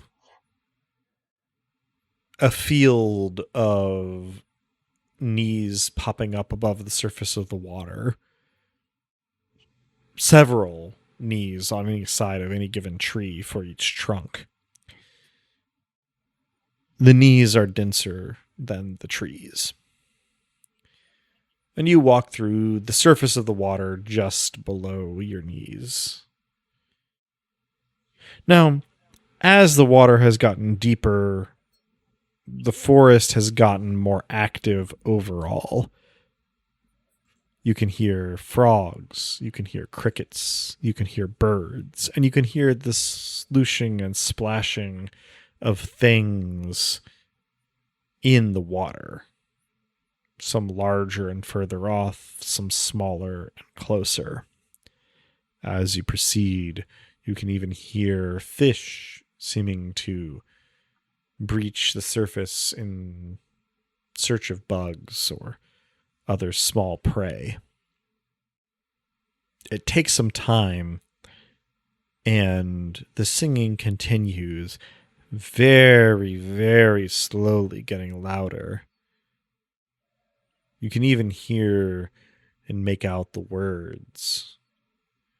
Leaves fall heavy, the stars hang low, shadows drink deep where the lost ones go. Keep your eyes on the lantern's glow. The forest forgets, but still I know. Though the voice does remain familiar. Now, this is slightly outside of the mechanics of the game, but I would like both of you to roll a d4 for me and tell me what you get. That is a 3. Mm-hmm. And William? Also a 3. Dang. Okay. Well, at least we're headed in the same direction. So, you are not marching in lockstep. You're sloshing through almost knee-high water through this stand Knee-high of for me or cypress knee-high for trees. him? Both. We're apparently at the same height. Congratulations. Who knows? Also, space is So- kind of around here. William, you feel something swimming in the water brush past your shin. It gives you a fright, but it's gone almost as soon as it arrives. A moment later, Cole, you experience the same sensation. Something brushes past your shin. Only it is accompanied by a creaking sound. It is soon doubled slightly ahead of you where William is walking. So what I'm hearing is that the trees are walking. Looking down near your shin, you see that the cypress knee closest to you might more accurately be described as a cypress elbow. As a hand, wooden and bark covered, breaks the surface of the water, the cypress knee unfolding to extend its hand that was previously obscured by water and soil towards your leg. William, a moment later, you see a similar hand reaching from a different knee towards your opposite leg. They are slow and yet so very close. However, both of you reflexively draw back with a loud slosh in the water. The singing no longer audible over the local noise. You make eye contact. What do you do?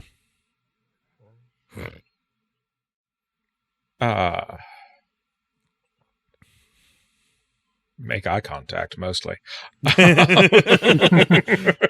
That's a given, but sure. I think I try to progress through the swamp by crawling across cypress elbows rather than proceeding still in the fucking water. Okay. And William?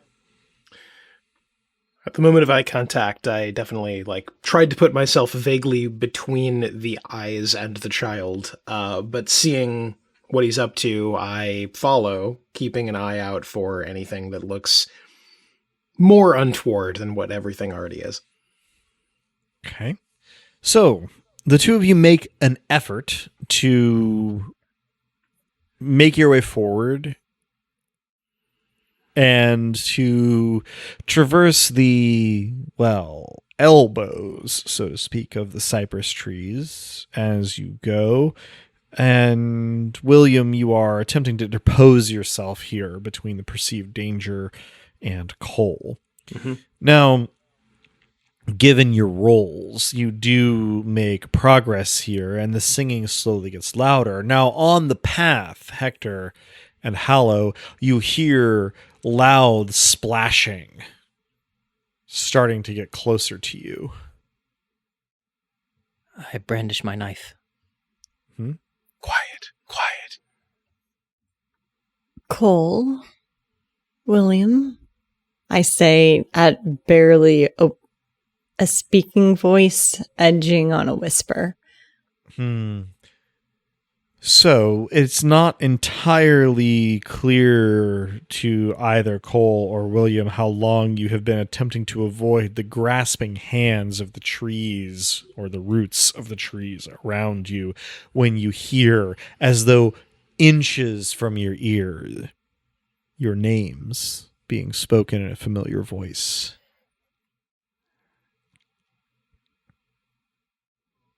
Moments later, you burst onto a corridor through the trees, knee deep in water that seems to be the path. Hallow and Hector gazing at you in various levels of equanimity. The hand that's still flesh holds the candle that Hallow gave me, and I try to put up the other hand non-threateningly, but of course it looks different now. Looks how it looks. I hesitatingly put my dagger away. This probably doesn't help you believe that we're us, but we're us. I think- smile to myself as though everything is going to plan and continue to walk, singing all the while. Hallow leads, the forest bends. Not all who follow find their ends. The path remembers every tread. Walk with me and wake the dead. That last part was a little worrisome, but it's good to see you. Yeah, I mean, I guess technically I didn't know that you were you before when I met you before, so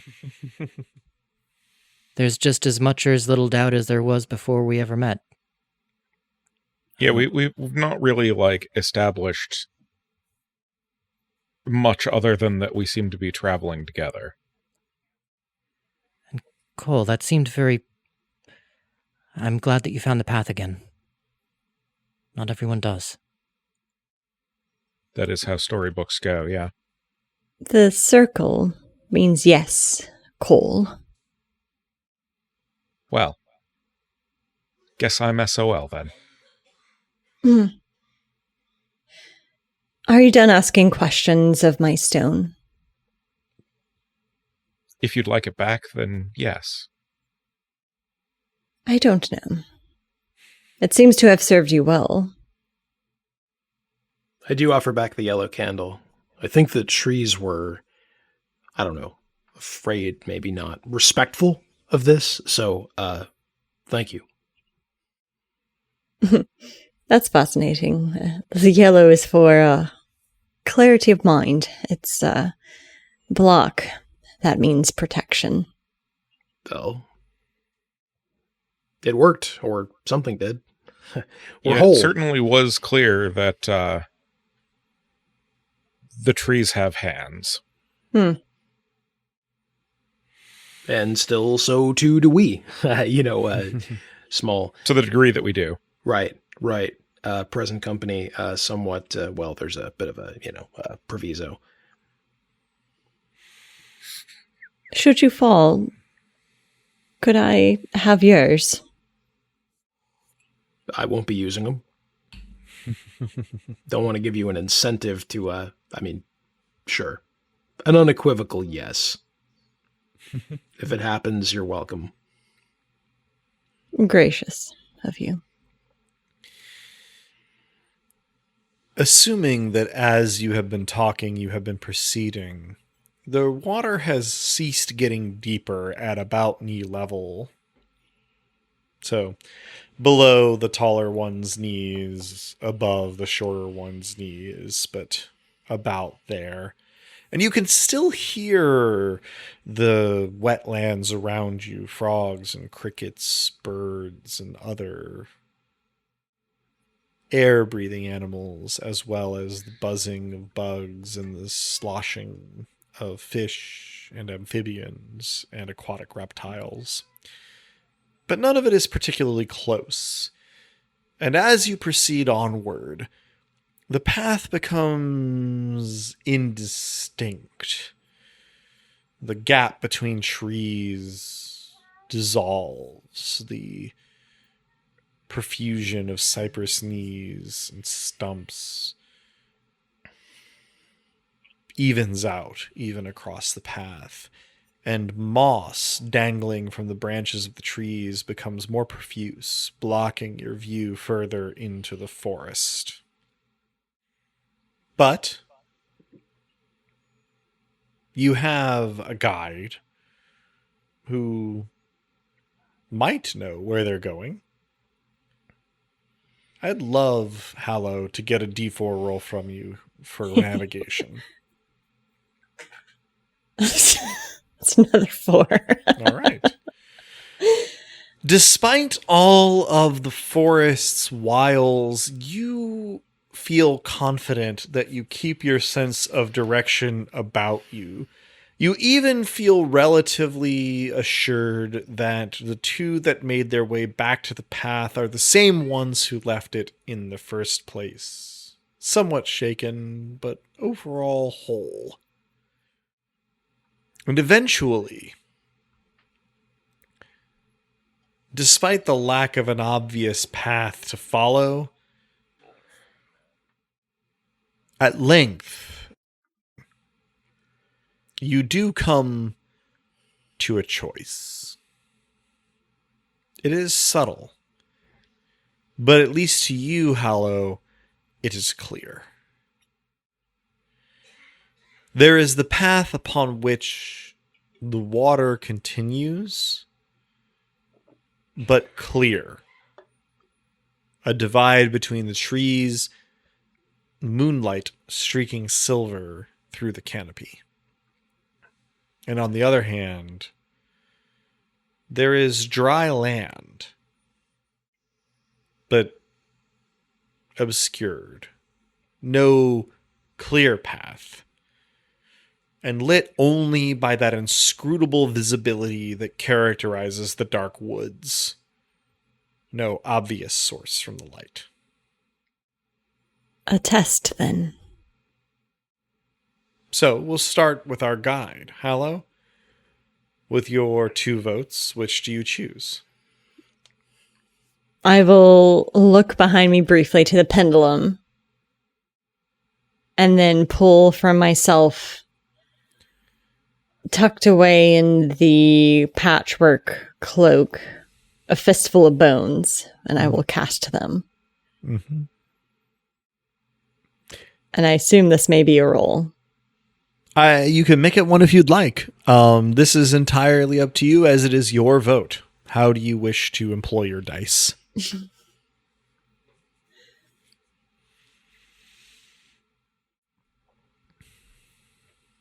I will go for the unclear path Okay. after consulting the bones. The message that I perceive myself as receiving is to trust I know the way, for I have not strayed. Mm-hmm. So then, Cole. Dry where is fucking your land. vote?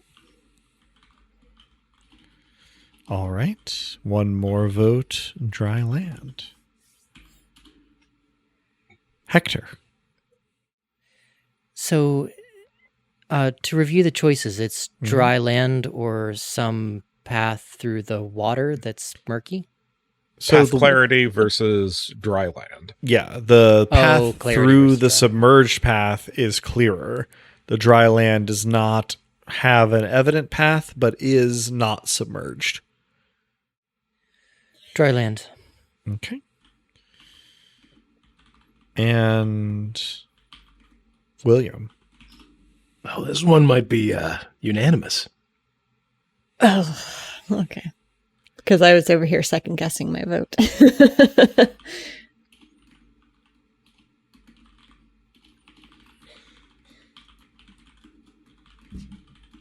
And then, so that is William, one more vote, dry land. All right. So that is, I believe, a total of 6 votes, dry land. So my 2 votes for the clearer path do not matter whatsoever. And the path next shall be the, well, pathless, dry path, so to speak. As you clamber out of the knee-high water and onto dry land, almost immediately the forest becomes somewhat denser.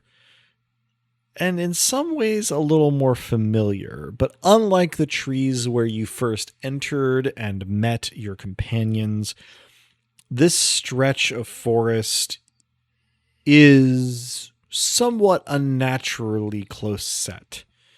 And the canopy contrives to make reaching finger shapes more frequently. And the visibility through the trees to either side of the path is, well, unnaturally limited.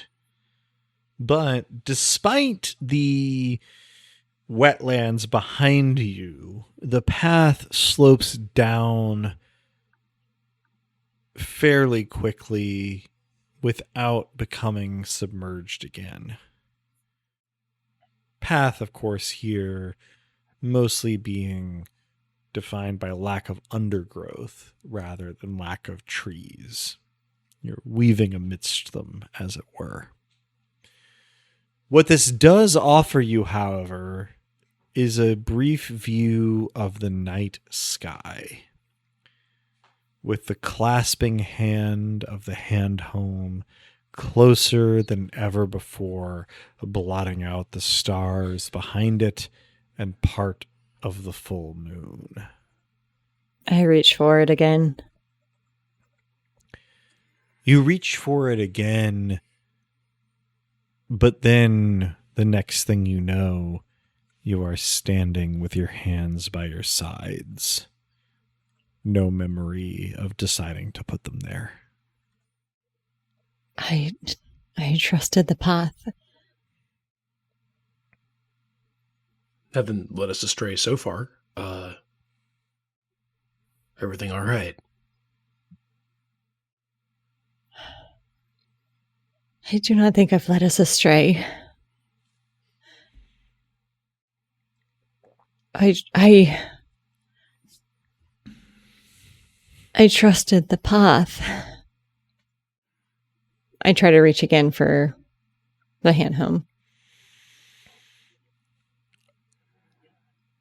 A cloud crosses the moon as you raise your arm, and the light fails you. You can no longer discern the position of the hand home in the sky. And by the time the cloud passes the moon, the canopy has closed up above you again.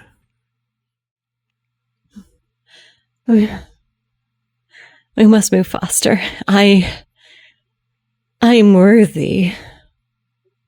I'm worthy. Sparks fitfully fly from your fingertips. Hector? Okay. Yeah. No objection here. I had begun to unlace my boot to dry my feet out, but I lace it back up and look around at my companions and start forward. I clap Hector on the shoulder. We'll be dry someday. Just not today.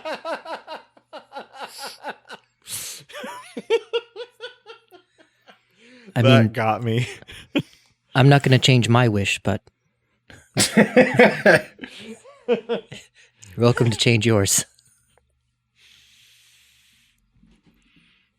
I think that laugh was in character. Mm-hmm. Mm-hmm. I don't think it's something that should require a wish. Just a recognition that we will not be permanently damp. Is that what it takes? What must I do? It's all right, Hallow. You've taken it this far. Let's keep going. Which way forward? Well, it is somewhat unclear through the trees, though the four of you do your best to sort of wend your way through them. And eventually you come to, well, it's not exactly a crossroads because you weren't following a path to get here, but you do see four discrete directions that you can go. The first is, well, perhaps the best way to describe it would be ruddy colored. The leaves, the dirt, the moss, the trunks all have a rusted hue to them. The second is, as it goes on, thicker with flowers along the edges of the path, pale with a ruddy center. The third looks rather like the forest that you entered, dark and foreboding, but with nothing particularly unusual otherwise about it. And the fourth slopes downward sharply and shows some evidence of spider webs. Well, hate that. I am worthy. Don't know that this is a question of worthiness at this point. It Hollow is. sparks fitfully shoot from your fingertips. I will prove that I am worthy. Who shall choose our path this time from our remaining lost? I think I will. Roll your d4. My D4 says... Hold it up to the light. 2. 2. Cole, you select the relatively level path that does not immediately change the trees around you, but does show evidence of pale flowers becoming more frequent as it goes on. Have you a particular reason for choosing this path, or does it just feel right to you? I'm hoping that I may be able to present my twin, my other self, with the flowers to bring him back.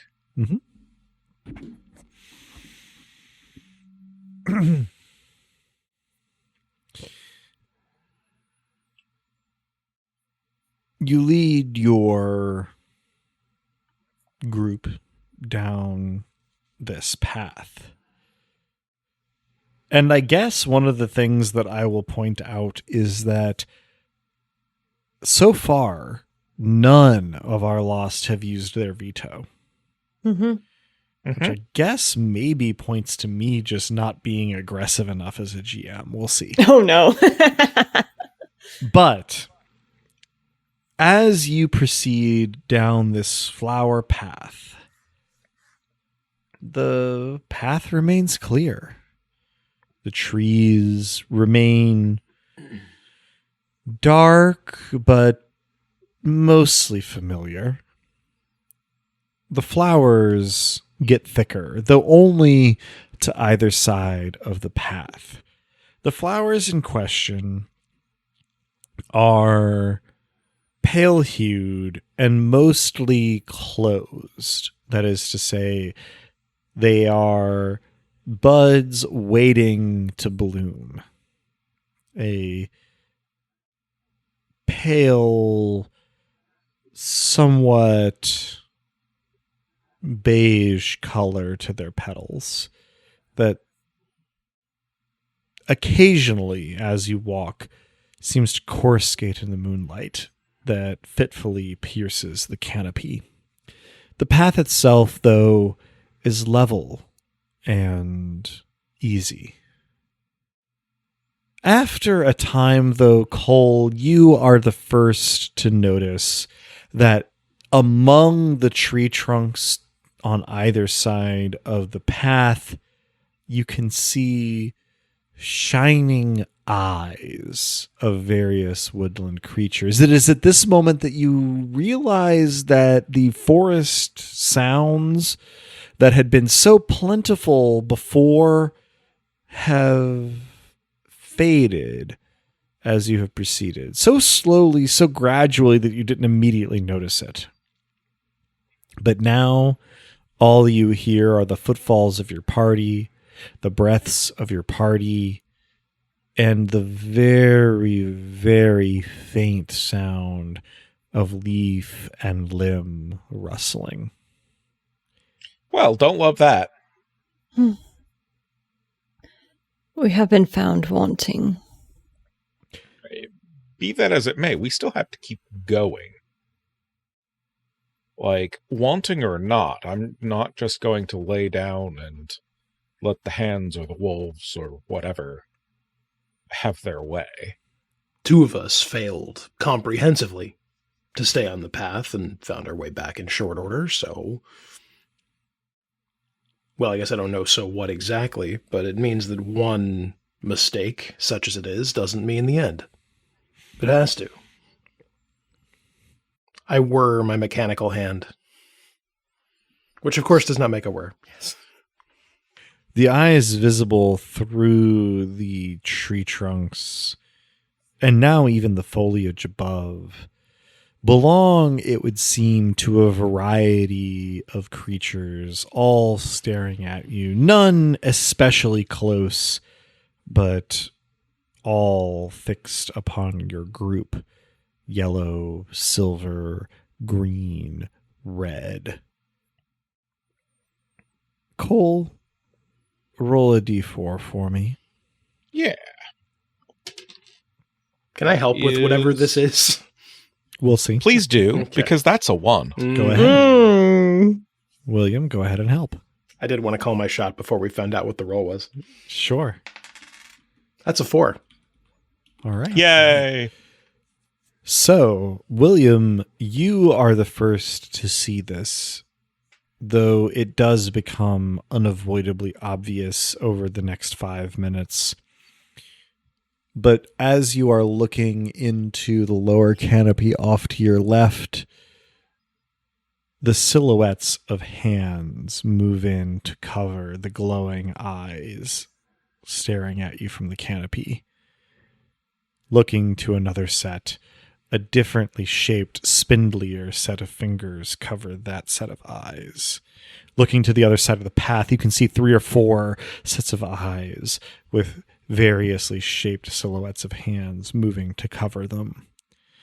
And at this point, the rest of the party will start to notice the glowing eyes being covered by shadowy hands. And in short order, the forest is darker than it's been since you entered. The glow of the eyes covered up the sun or moon or stars, unable to penetrate the canopy close set above you. And only the unaccountable, suffuse light of the forest lighting your way, only barely. Hello? I was pointing to myself because am I still glowing? You are, but it doesn't seem to illuminate very much beyond the path. Mm. At this point, it's actually hard to make out the tree trunks and the canopy around you. It could be totally normal. It could be totally unnerving, but you can't see it to know. What you can see, somewhat paradoxically, I suppose, given the lack of light, are the flowers on either side of the path, now carpeting the forest floor leading back away from the path on either side.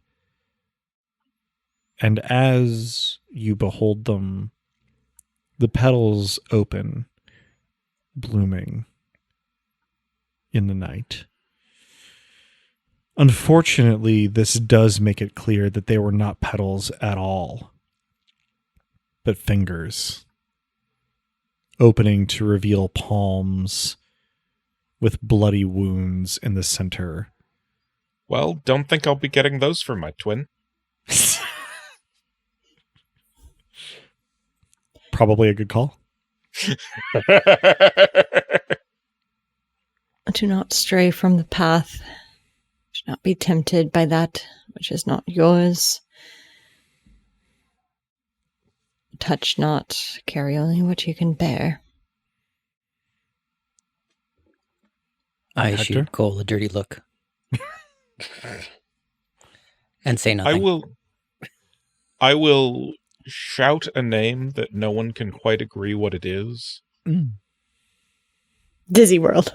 Dizzy Thanks. World.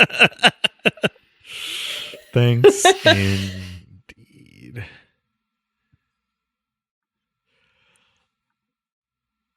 when you shout, all of the handish flowers clench closed, and then slowly, in the silence that follows, ease open again with an almost audible creak of tendons. Cool. Remember when we all gave William a hard time about making too much noise? Shh.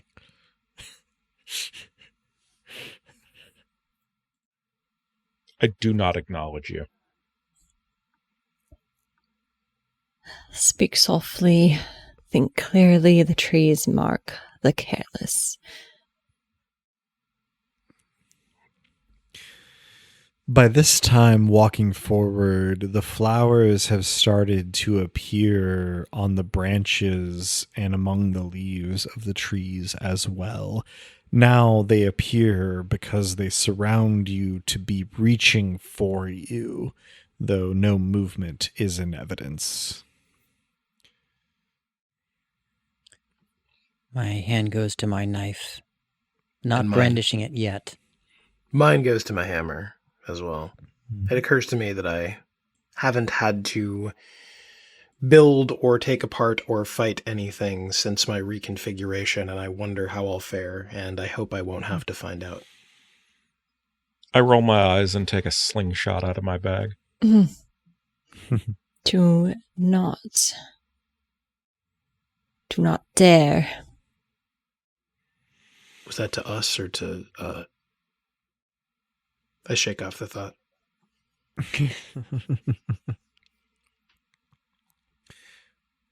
By this time, proceeding forward, you are brought up somewhat short by one of these finger flowers growing from the middle of the path. Beyond it, you can see that they become more frequent on the path ahead. This whole scene is unsettling. Every part of me wants to go the other direction, but if we're looking for hand home, I suppose there's no way but forward through these things. Given that we're going to hand home, we're unlikely to find fewer of these things as we approach. Yes, exactly. We must not tread backwards. That is not the way. And so you proceed, the flowers seeming to take no note of you as you tread among them.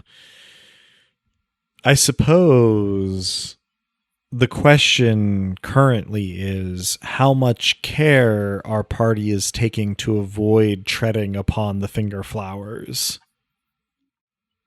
I'm taking Tremendous care. an enormous amount of care as well. Quite a bit, even if it means slowing to a near crawl. Mm-hmm. And Cole? If one seems like it is going to actually grab me, I would stomp on it. Otherwise, I won't go out of my way to step on them, that's for sure. Sure. I guess this is then a really good time, Cole, for you to roll a d4. Sure. That is a 4. Okay. You aren't taking maybe as much care to avoid contact with them at all as the rest of your party is, but you are keeping track of where they are and attempting to put your foot down where they are not. And so on a couple of occasions, the fingers of the flowers brush the hem of your pants, but none of them makes an effort to grasp you exactly. And so no particular trouble is had. Though in time, you do come to the end of the path. The land slopes sharply upward, a sort of knoll leading into a clearing raised above you, where the suffuse glow shining off of the pale fingers of the flowers makes this part of the dark woods more visible than the path you have been on. Your options essentially are to wade through this glen of finger flowers or to attempt to circumvent it through the trees, which are all but invisible in the darkness that surrounds you currently. There is your choice. We'll begin with our guide. 4 votes. Sorry, 3 votes. I misread.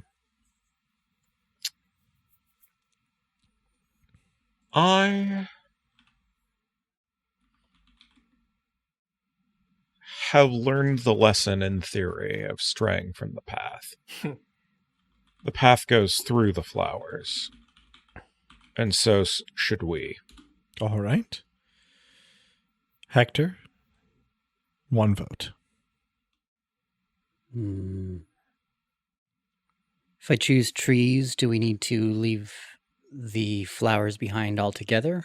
Or are we just kind of circling around the clearing through the trees? To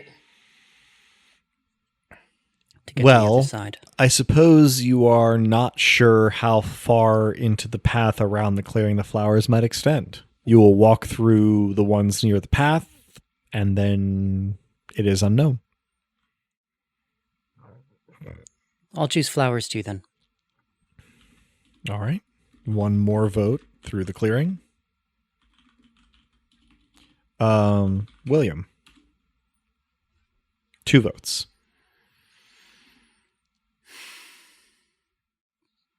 We've been being careful this long. It seems foolhardy maybe to trample a bunch of these little things, and, well, there's more of them than there are of us. I say through the trees. All right. 2 votes through the trees. Seems to me we've done well sticking to the path. We've also done well not touching more than we have to. Present company, etc. Mm-hmm.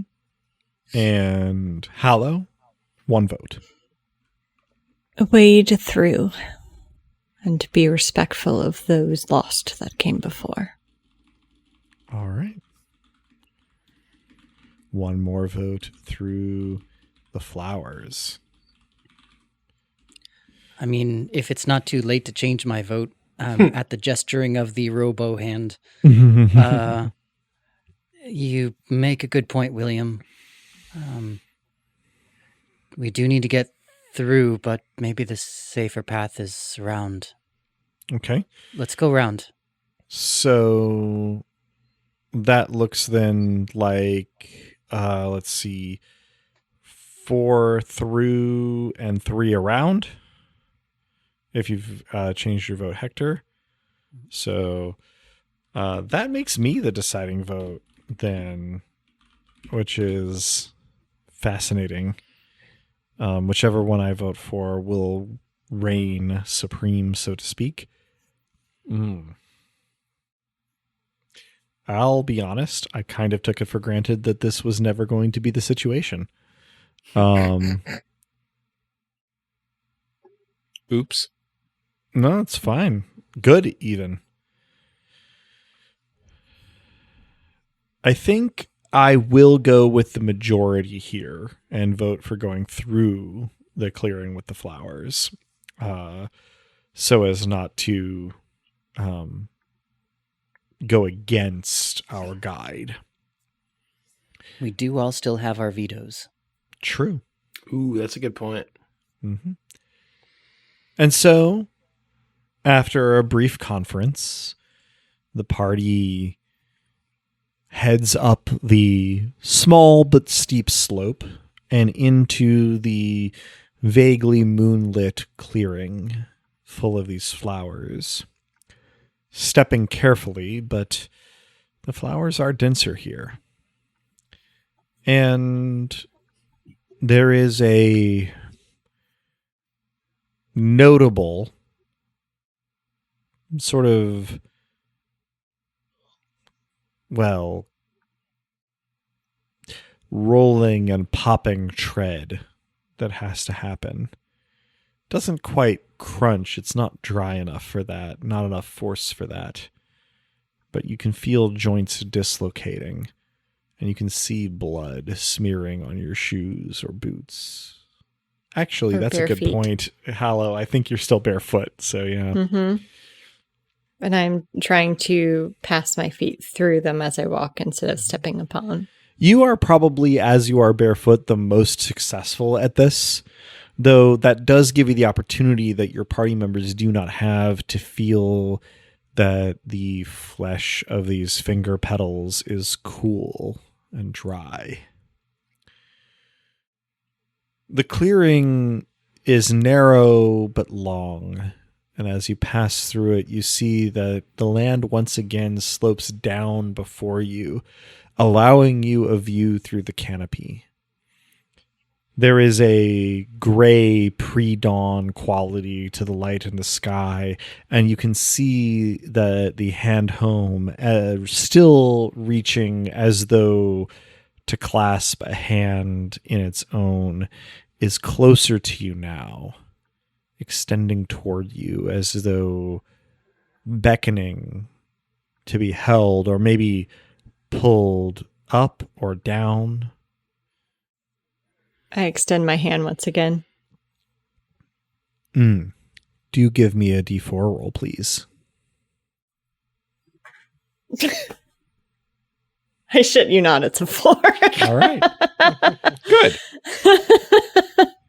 You reach for the hand home as though to clasp it in answer to its gesture, and you feel it in your palm along your fingers for just a moment before you realize that what you are actually clasping is one of these flowers drooping from a branch above you. You can feel the wetness of the blood from its palm on your own. It is cool as well. Thank you. The I release the hand. The fingers twitch spasmodically and then open, releasing your hand in turn, leaving a red smear on your palm. I leave it be. All right. As you are moving to where the path levels off after this slope down, each of you feels the fingers of the flowers you're wading through stroking your calf or the boots where your calf is covered, but no sudden or aggressive moves are made. And while the path levels off comparatively, it is still sloping slightly downward. There is time for some conversation as you continue along the path as the flowers thin out and then slowly disappear behind you. Though perhaps you walk in silence, which is also fine. I hum the same song under my breath again. Mm-hmm. At this point, I hum along. Once that finishes, I ask what it is. An old song. As you proceed, during and after the song, the light grows slightly brighter, though still washed out, which makes it hard to immediately perceive that the soil beneath your feet is changing in its color and quality, becoming slightly muckier as you go, and becoming ruddy. Before much else can happen, though, you come upon the crossroads. 4 more paths are before you. The first continues the slightly ruddy, mucky path through dark trees.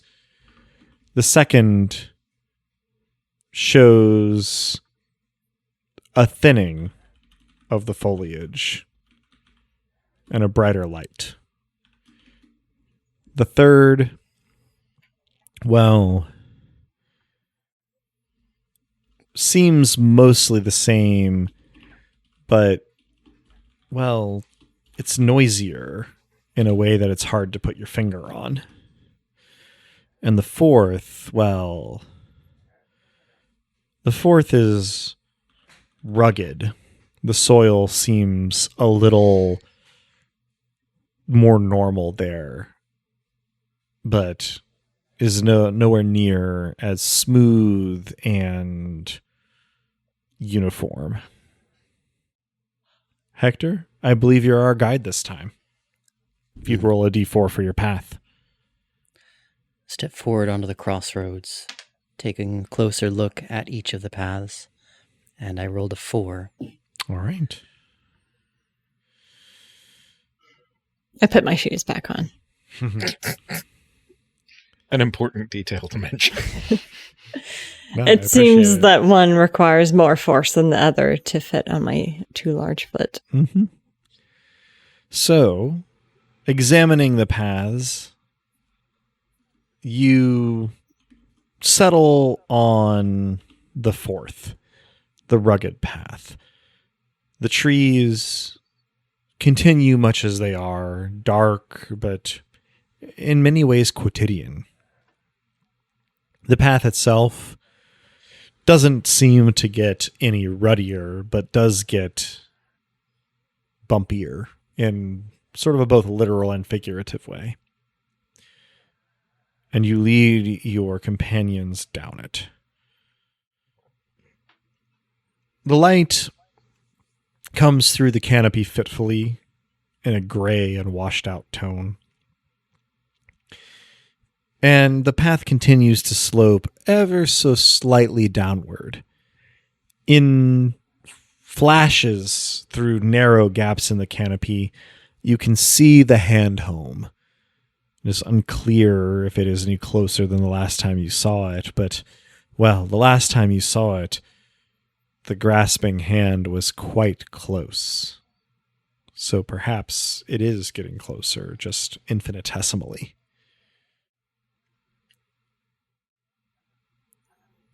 Eventually, you do notice a change in the quality of the trees, though it is slow. The normal forest noises slowly begin to return, not cacophonously, but subtly. And the trees seem to glisten in the light. And then slowly their color begins to change. A dark red instead of a medium brown. And then it becomes impossible not to notice the change in the shape of the trunks. No longer the ripple of organic wood, but more like a bundle of cords, trending now towards glistening white. I suppose Hallow would be the first to recognize that the trees have subtly begun to resemble tendons. Their boughs, nerves, their leaves, hands and fingers. The gray light filtering through them is now tinged an iron red. I hold up my own arm, rolling back the sleeve to compare the glow from within with the glow of the trees. Certainly the colors differ dramatically. And yet, the paths that they take are somewhat similar. Almost reassuringly so. The path becomes tacky with moisture and begins to resemble mud, though the color remains ruddy, and the footing increasingly unsure. At about this time, Hector leading the way, you spot a familiar shape ahead of you, somewhat silhouetted in the light filtering through the canopy, is a rabbit poking around the middle of the path, facing away from you. Its gestures familiar to anyone who's seen a rabbit or a hare poking around in a grassy area. It hears you coming, sits up and turns towards you, and you perceive at first the shape of a rabbit's head and ears, but another couple of steps will show you that it does not in fact have a rabbit's head. Where its head should be, a wrist extends from its body, and a hand makes the shape of a rabbit's head and ears with its fingers, pivoting towards you.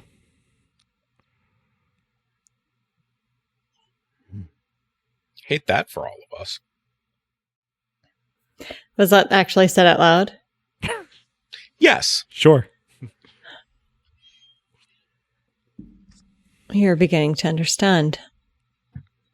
At the sound of your voices, the rabbit stiffens and then gallops into the trees and is quickly lost to sight.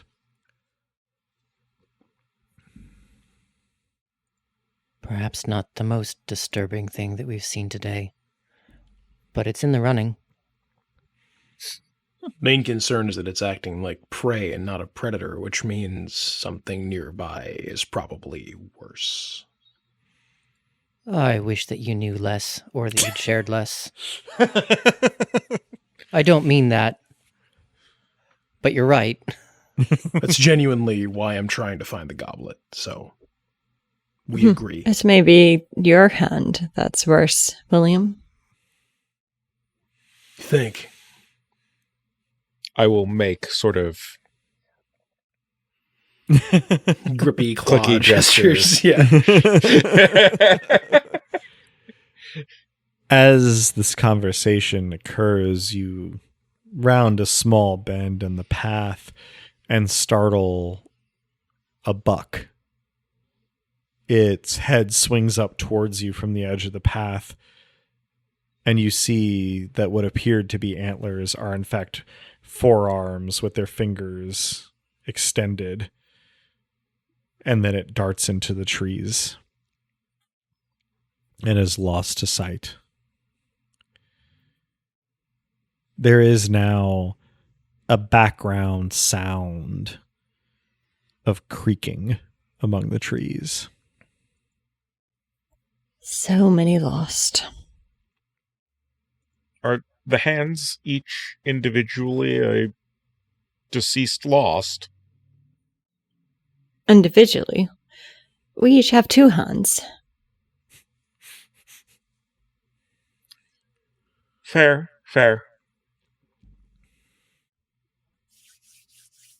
It's nature, I suppose.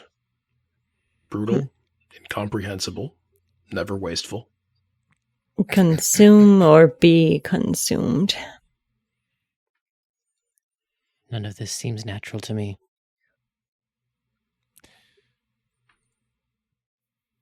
Maybe I've been here too long. It's starting to feel natural.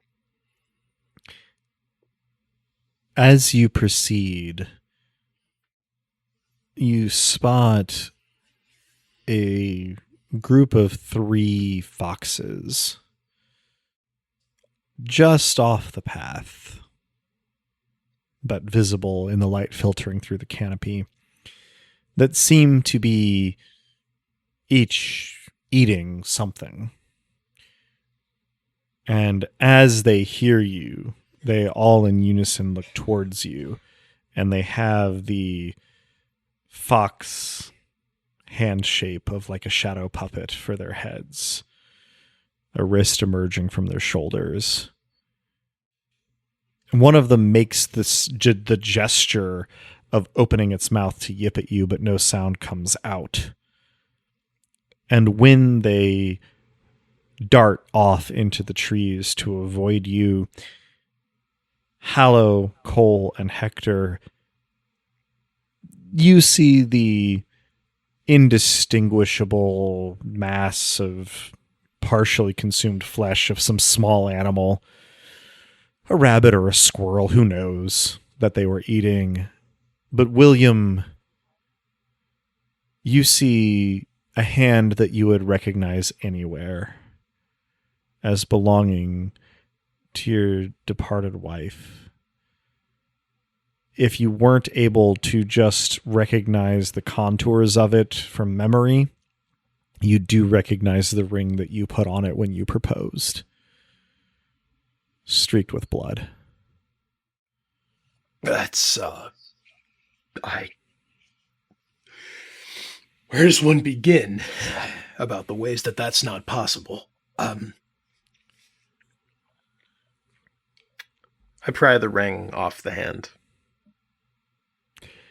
When you look down into the palm to see what you have removed, it is a partially punctured eyeball of some forest animal. The vision has faded. Right. So, not possible. And so not true. I'm fine. I will be fine. I'm going to be fine when I stop with all of this. And what did you see? My wife's hand. And the eye?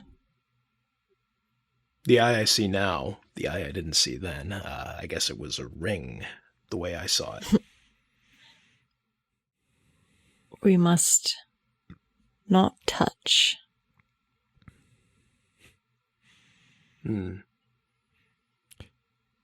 Sparks shoot from your fingertips. We must touch. Sparks shoot from your fingertips. We must be touched. A glow pulses along the veins in your arms. We must be touched. The pulse again. We must, I suppose. At that moment, William, one of the fingers of the hand-shaped boughs above you, sort of moving in what appears to be the wind, taps against your forehead, leaving a slight smudge of glistening fluid. Hector? I've been thinking, William, that if you saw your wife's hand in a ring, I wonder if that's a metaphor. For what? I haven't thought that far yet. Well, you could be right anyway. Of course. You've been thinking, I can tell, that my wish is strange. Why am I not wishing to bring her back? Right. I want you to understand, I don't judge you for wanting to bring people back. I just, personally, the things I've seen vividly what it looks like when people come back wrong, I guess. And I don't think that'll happen for you. But I somehow know it would for me, for her, somewhere deep in my bones. So anyway, sometimes the dead can just be dead, I think. That is a frightening thought. Well, let's push on. I don't want to be here any longer than we have to. And you do. And you notice that in the style of the moss earlier in your journey, fleshless fingers dripping some unidentifiable fluid are now dangling just barely above head height over the path. The shafts of morning sunlight have gotten brighter but thinner and sparser as they pierce the canopy. And the slight downward slope steepens, allowing you one last look at the hand home. You can no longer see the forearm, or for that matter, the upper arm, because the hand has become so very large in your view, still extended upward as though to clasp another hand, but now clearly of a dark gray, rough-hewn stone. You can see a dark shape held in its palm, though the light is wrong for you to see what it might be. You don't even know how close it is, other than to know that it looms larger in your view than it did before. The Arms Queen, as you always knew, knows where you are. But now, she is close. And Hail. Hail.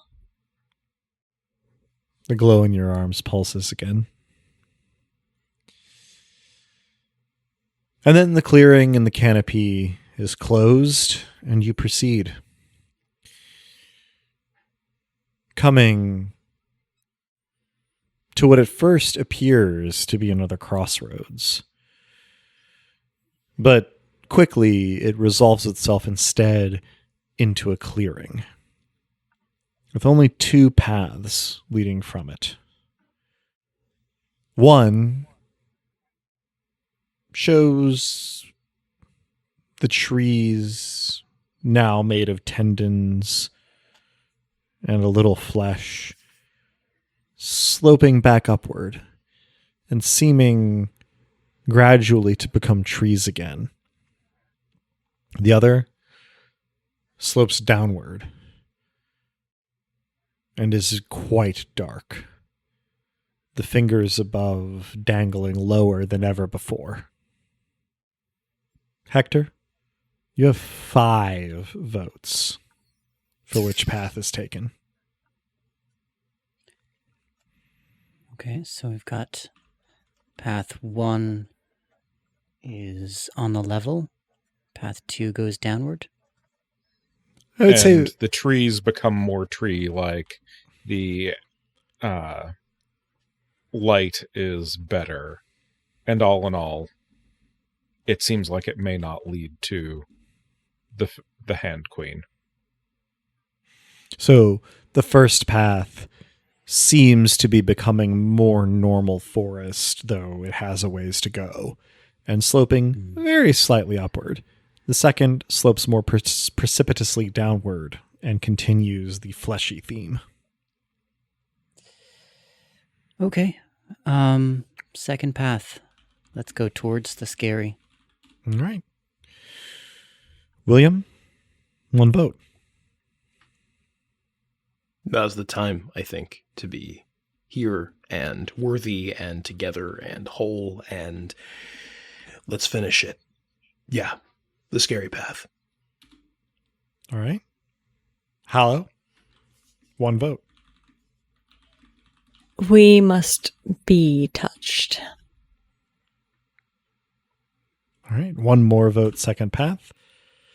And Cole, 1 vote. Unanimous. If we're not going to Hand Home, then what the hell are we even here for? All right. And then I will throw my 2 votes for total unanimity on the second path. So, we have chosen, in effect, our final path. Unanimously, we are headed down the downward sloping, fleshier, more hand-like path. Paradoxically, it is a little brighter than it seems. Some of the now early morning light makes its way through the canopy of hands and fingers and multi-jointed arms that now clearly make up the branches of the trees you pass under. But also, there's just kind of a suffused, ruddy light generally. Everything seems to glisten in ways that diffuse the light along the path and even into the tendon trees around you. The finger flowers reappear, though less thickly than before, and off the path among the trees. The path below you, as you slope down, gets less firm, stickier, less even. Not quite fully mud, but maybe muck, so to speak. For an interval, it's relatively straight shot at a relatively even grade, and as disturbing as the surroundings are, they're not, well, immediately threatening. So if there is a conversation our player characters wish to have, this could be our last opportunity for it to happen. So what are you after, Hallow? You never said. I am cursed. In what way? You don't throw out the bottle because it remembers the wine. Something I took had a residue. Sparks shoot from your fingertips. What sort of residue? I'm the lost witch. Sparks shoot from your fingertips. Do you not want to be? No. I want to be worthy. And to be worthy, you have to be found worthy by the Queen? Yes. Is that not why we're here to drink from the goblet? To drink from it, yes. I guess worthiness never really occurred to me. I guess. Yeah, that... I was sort of open to whether we were passing a test or stealing or just encountering something. We are visiting the Queen's home. We must be worthy to enter. Or would you steal from the Queen? Were it possible, absolutely I would steal from the Queen. I suppose who wouldn't to get the thing they want most? A fool's bargain. We are surrounded by the limbs of those who thought the same.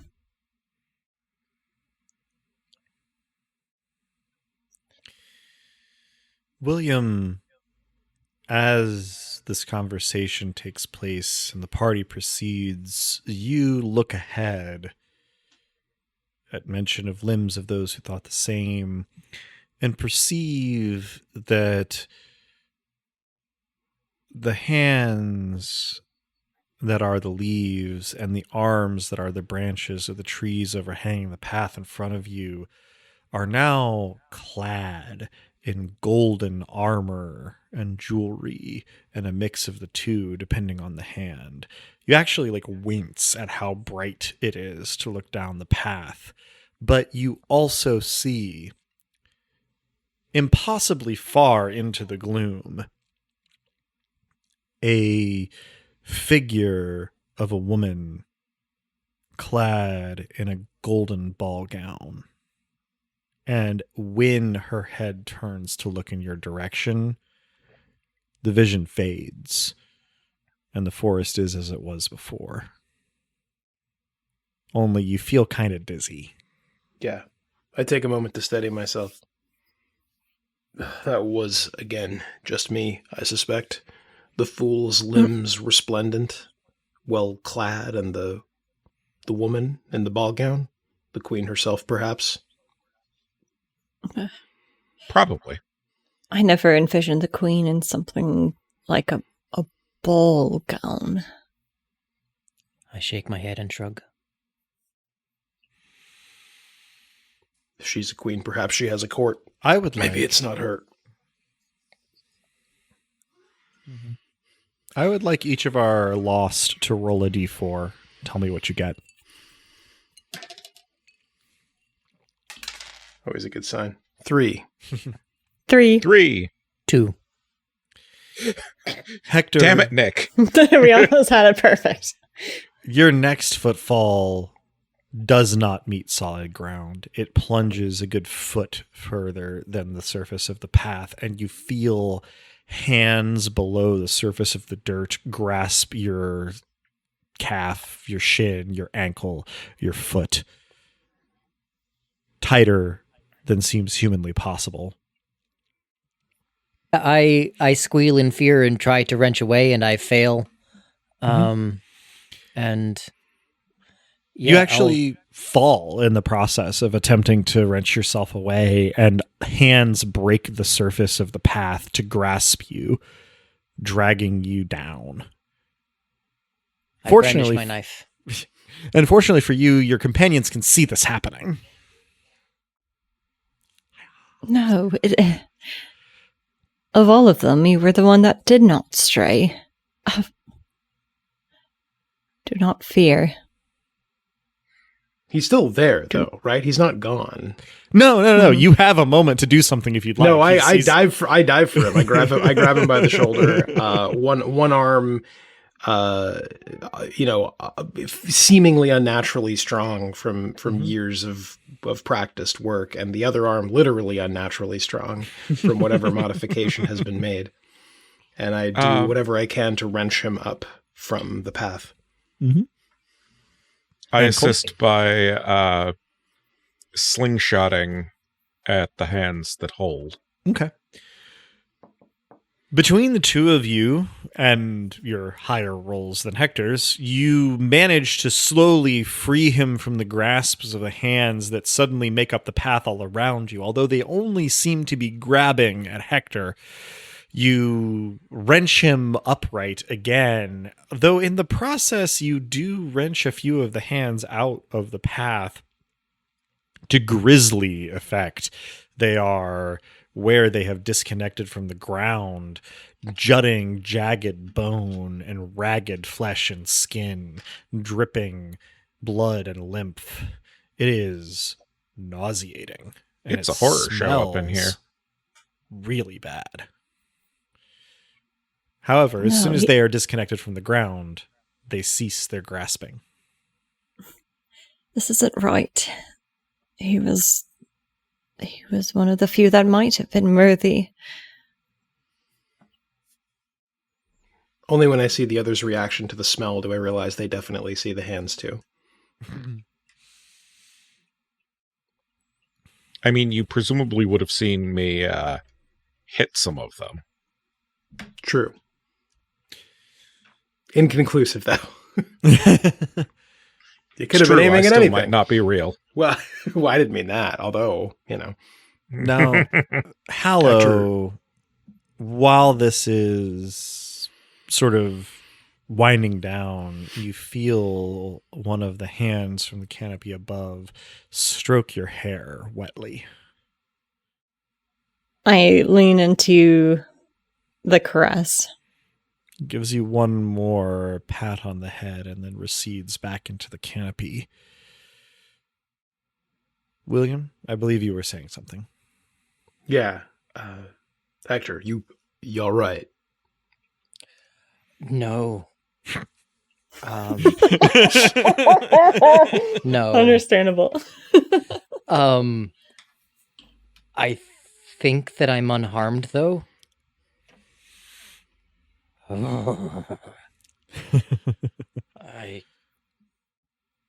For a long time, I didn't think that life could get any worse, but here we are.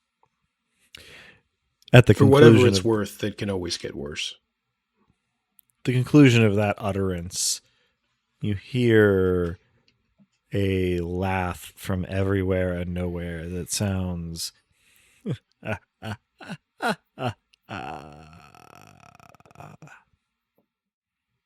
presuming that's the end of the discussion of the path attempting to seize Hector.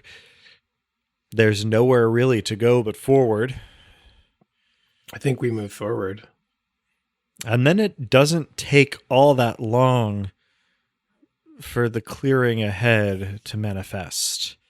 At this point, all of the trees around the edge of the clearing are skinless arms reaching up and then arcing back down. Too many joints as their fingers dangle where leaves would have before. The ground in the clearing is not dirt, but open palms, fingers interlaced to form a platform. And the hand home, massive and granite, has laid itself open upon the ground, forming something of a ramp. And you can see that the darkness within it, within its palm, was in fact a incongruously quotidian home. Large, but not a mansion or a palace. Made of wood and thatch and daub, though with glazed windows. And standing right where the middle finger of the open hand extends the furthest into the clearing is, well, at first merely the silhouette, but the arms queen.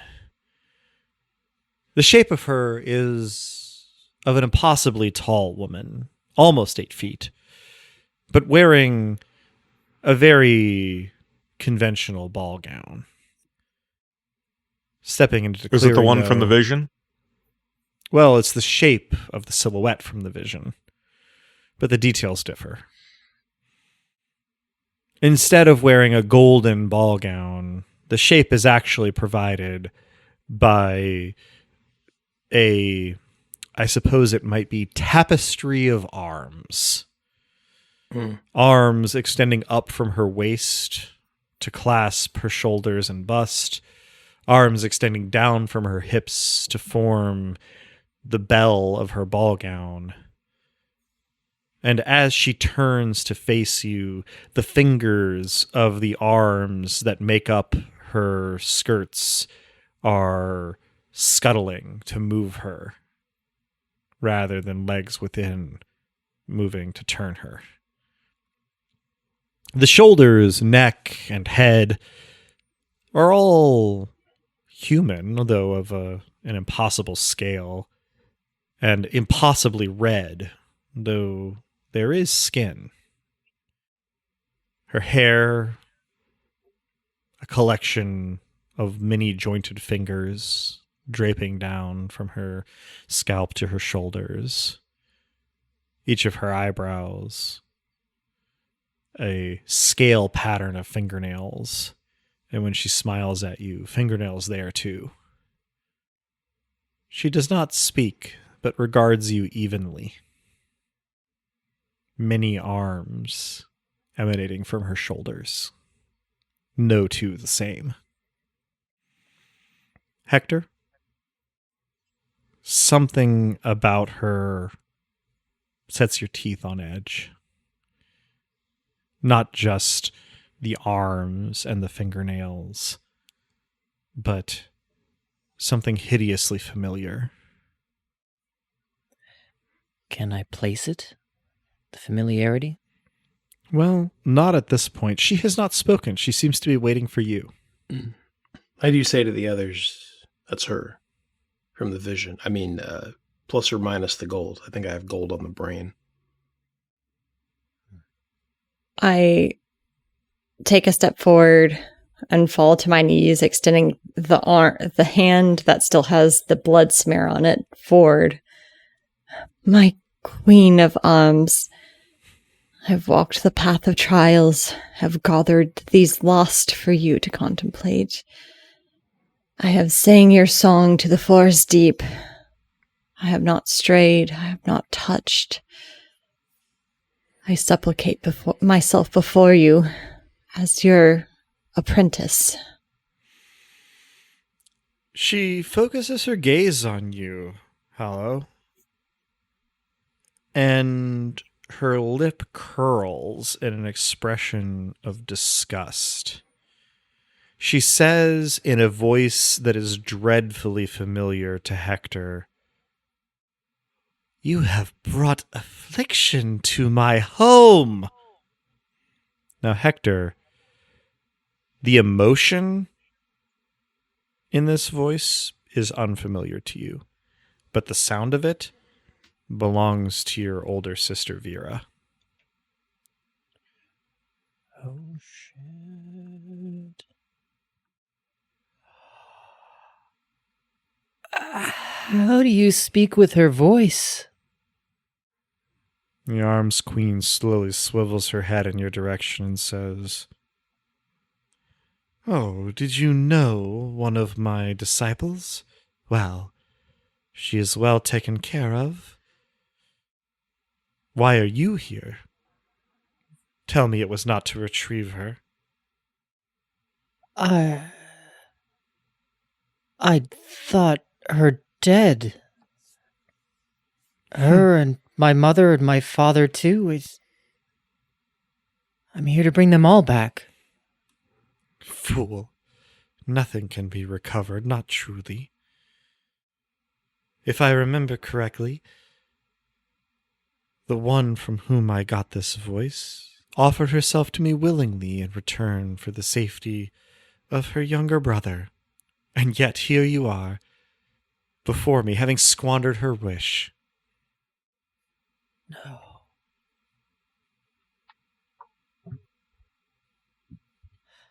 So there are limits to your power then.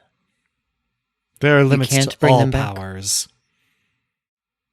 I mean, you could just continue to honor the wish for safety. That's a choice on you, ma'am. Looking now at Cole, she says, "What have I done to threaten anyone here?" Aren't you in charge of this place? I reside here. What exactly the forest decides to do is, well, not my concern most days. She gives you a smile that shows fingernails. Thanks, I hate it.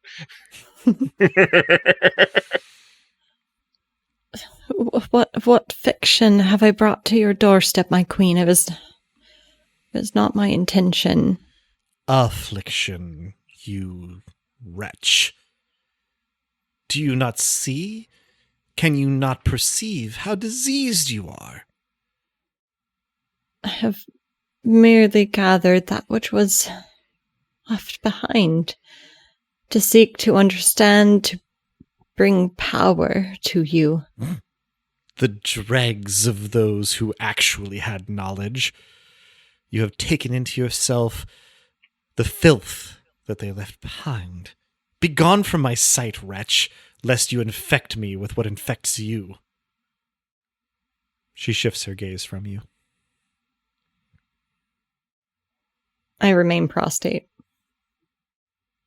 Well, you don't exactly seem to be doling out brains or hearts or ways home. Such is not my way. Those of you who have come to me seek to steal from me. Not steal. Request. Borrow. You say nothing can be recovered. I just want to remove something. Visions all my life. vexatious and useless now that I no longer have anyone to share them with. I came to ask if by your power they could be removed. If you're asking whether I was indifferent to how I came upon that power in your realm, I fully confess it. But here I am, asking. She regards you through narrowed eyes and says, "You know they mean nothing, don't you? Your visions, they are the random misfirings of your mind. Whoever indulged you before merely fed into your delusions. There is nothing I can do, or indeed anything can do, to rewire your mind. It is yours. You have come this way for nothing." And of the goblet? "I have it." "What of it?" She still doesn't look at you. What is its power? Truly. She gives you a considering glance, then glances briefly at Cole and Hector, but not Hallow. And then says, "The power of the goblet is to test your will and reveal your intentions. What happens after that, well, is hardly predictable." Then test me. She chuckles. "Very well. Very few enjoy the process." Reaching into some recess of her hideous outfit, she throws before you onto the ground a large goblet. It has human fingers making up its bowl, though too many, and they're webbed between them. The stem of the goblet is a human wrist, and its base is that a kneecap, a shoulder blade, with leathery skin stretched over it. The fingers that make up the bowl are without fingernails. The quick where they would rest is red and raw. But inside the goblet, nothing but fingernails.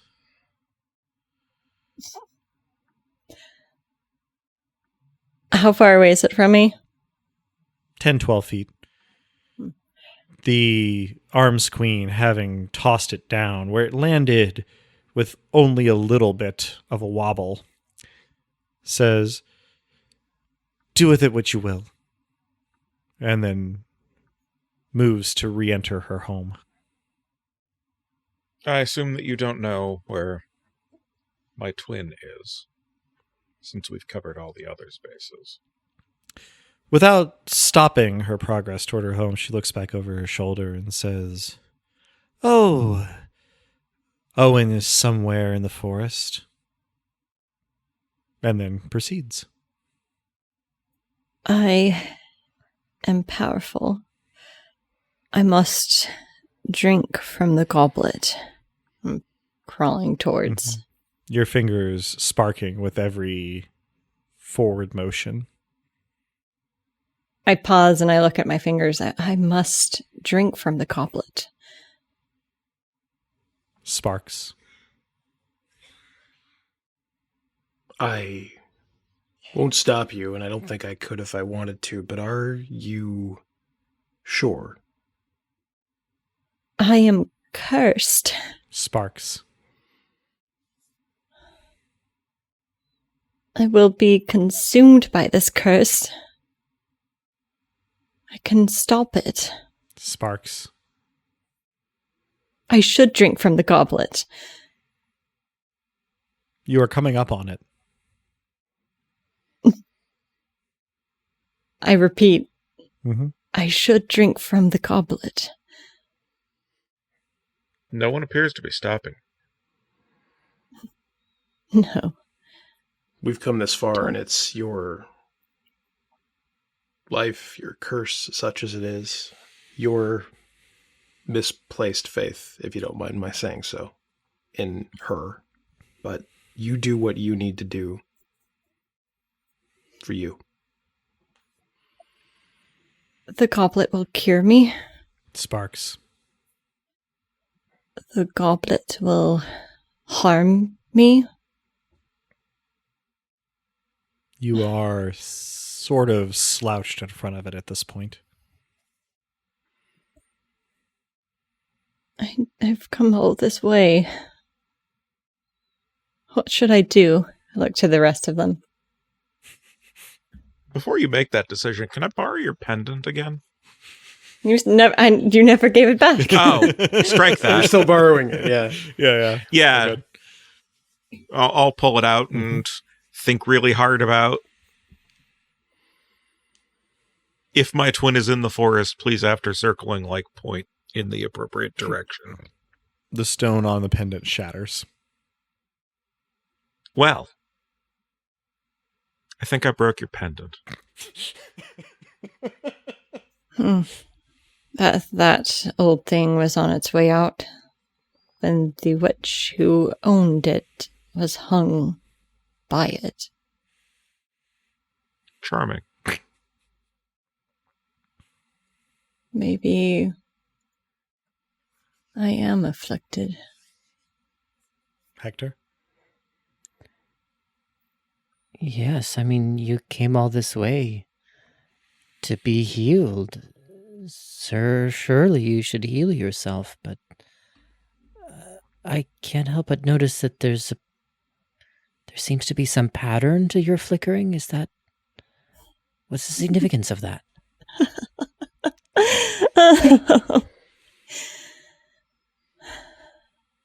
I am the last witch. I hold up my Sparks. hands. So when you acknowledge that, I would not leave you to the forest. Sparks. I did not bring you here to the queen thinking maybe she would take me on as her disciple Sparks. if I offered up something worthy. Continuous sparks. yeah, that tracks. So it sparks when you tell the truth.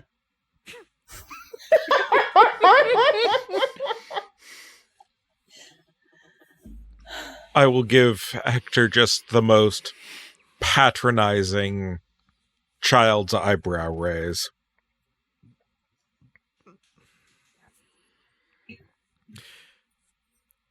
Now, Hallow, you are basically knelt over the Goblet of Nails. Mm-hmm. The others are somewhat behind you, and the Arms Queen has re-entered the home grasped by the hand of the hand home, but the hand home itself has not moved.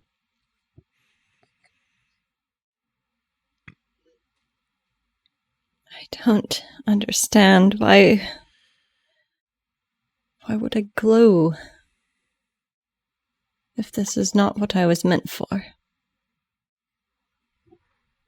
The fingers that make up the bowl of the Goblet of Nails twitch sporadically, seemingly not in response to anything. That's just what they do. I can't choose for you. I can only tell you what I think I know now. All my life I've seen these things, and I've been told what they mean.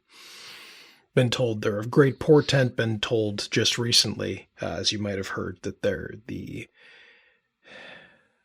vestiges of a misfiring mind. But that's wrong too, isn't it? It's not for anyone else to say what something means. We're all cursed to do with what we have what we will. Drink or don't drink, but do it for you, not because of some queen whose only power is to withhold power. And what of you three? Will you drink? Yes. No. I left the path for it already, didn't I? Why would I stop at the goal? Well, the step, I suppose. I hold out the goblet with a smile. I take it and drink. It sucks.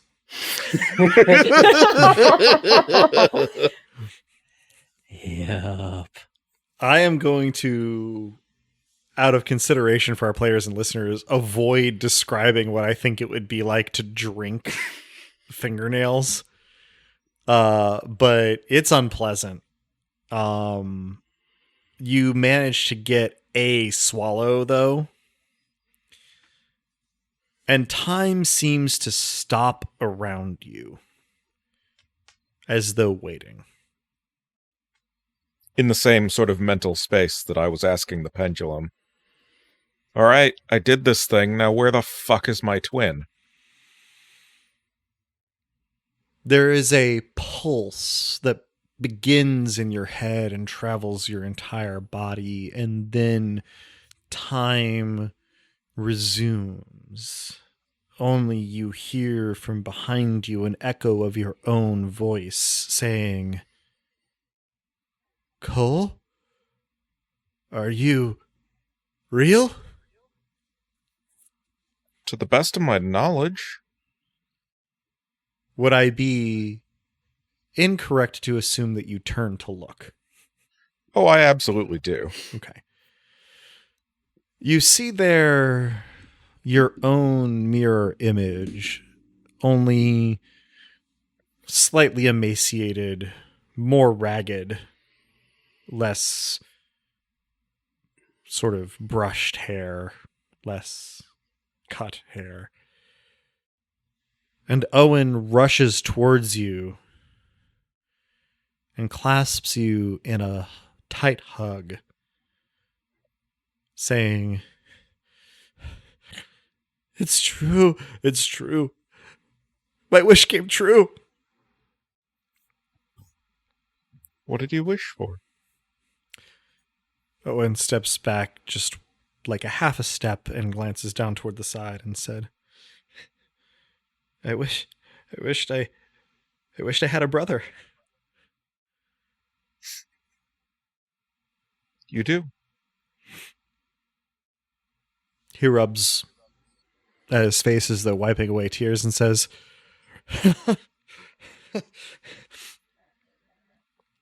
"And you came for me. I thought I had made a terrible mistake. I was, well, I don't know, in the forest. I couldn't find, but now I have, and Now we have each other. We just need to get the hell out. right. Yeah, let's get going." And then Let's- seems to notice the other three people in the clearing for the first time. I'll hand Hallow the goblet. It's unpleasant, to put it lightly, but it seems to work. I spit, and there is probably a non-trivial amount of blood in it. Yeah, that's a pretty good way of putting it. Owen seems disturbed. I hold it out to Hector. I have not let go of Owen. Owen has not let go of you. Mine should probably be the last. If I can't bring them back, I want to unmake this forest and its evil.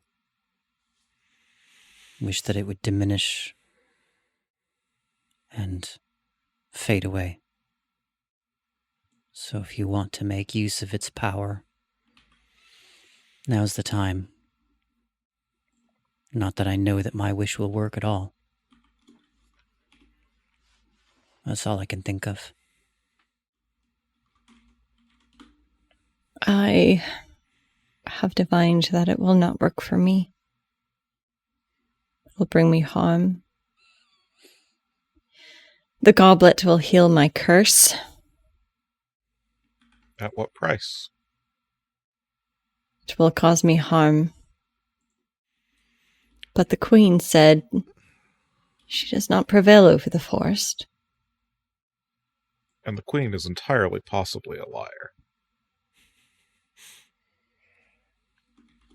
It was the forest that welcomed me with open arms.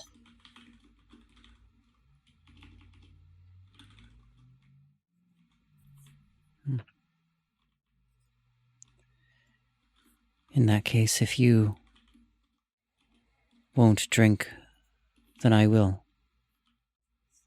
And bracing myself. I will point over at William.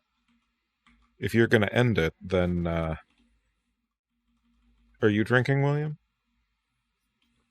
I've been standing clearly very deep in thought. This is your brother. So it works. Appears to. I may apparently be the result of his wish, which snake biting its own tail, but it doesn't seem to be full on monkey paw. I'll miss the strange things you say. Assuming this is where we part ways. But this is my only chance to know whether what I wanted is possible. I'm going to find out. I drink with my eyes shut against what I know will be a very unpleasant experience. And boy, is it. But once you get a swallow down, feeling like it is slicing you open all the way to your stomach, you get the sensation of the world weighing on you.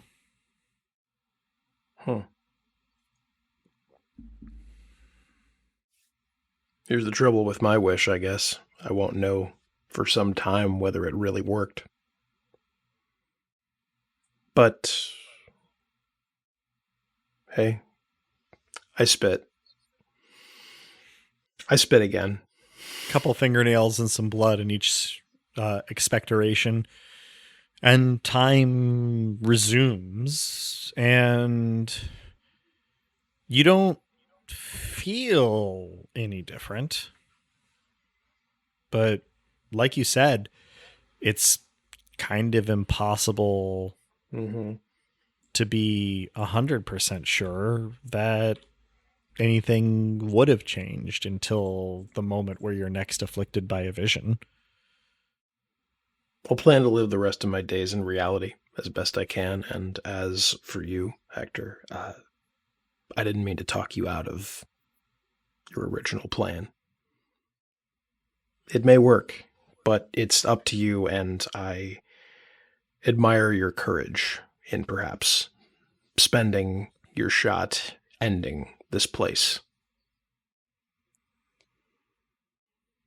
Yeah. I know that it's possible that the queen is lying, but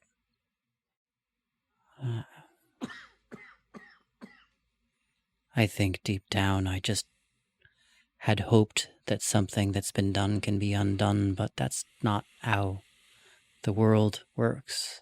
That's not even how magic works much of the time. Wait, magic's real where you're from? What do you think you've been engaging with this whole time? I mean, yes, but this is very not how things go where... In Disney World? Yes. Owen looks at you, Cole, and goes, Disney World? Disney World. Oh. Huh. I hold up my hand as though this explains everything. Owen cocks his head at it.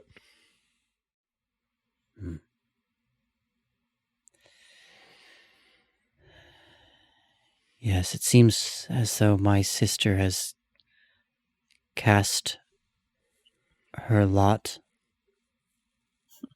I could wish for her freedom. Disciple, I don't know what that means. I don't think she wishes for freedom. I think her and my wish were one and the same.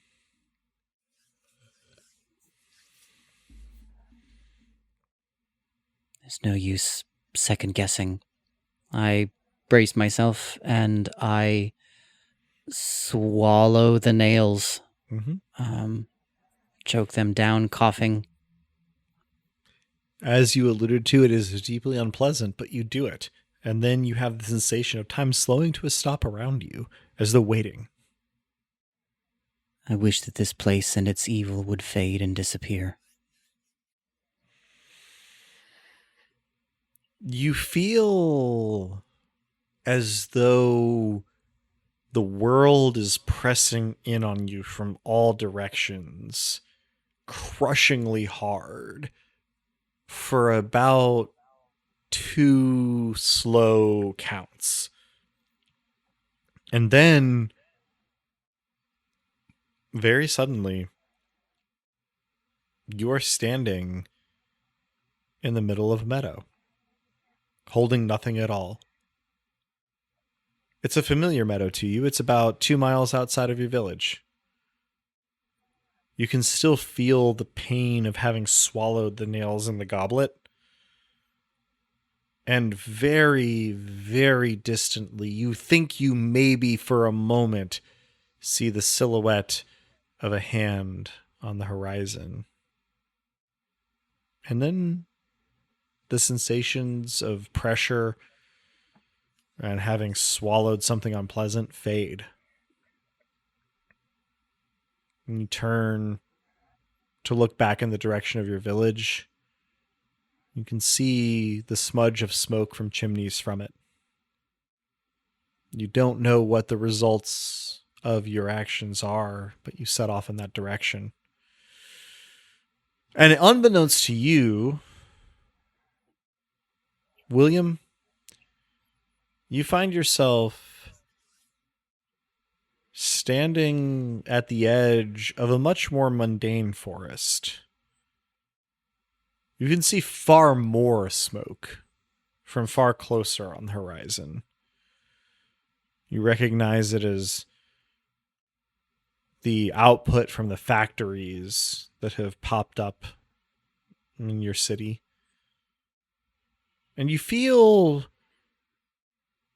the same as you ever have. For now, at least. But, well, your hand is still brass, four-fingered, unusual. You remember how it got that way, but some parts of it are a little hazy. Cole, you find yourself standing in a park not far from your home. Your hand on on Owen's shoulder. Owen's hand on your shoulder. He looks at you with what could perhaps best be described as a rakish grin. And then lets his arm fall and sets off in the direction of your home. Hallow, you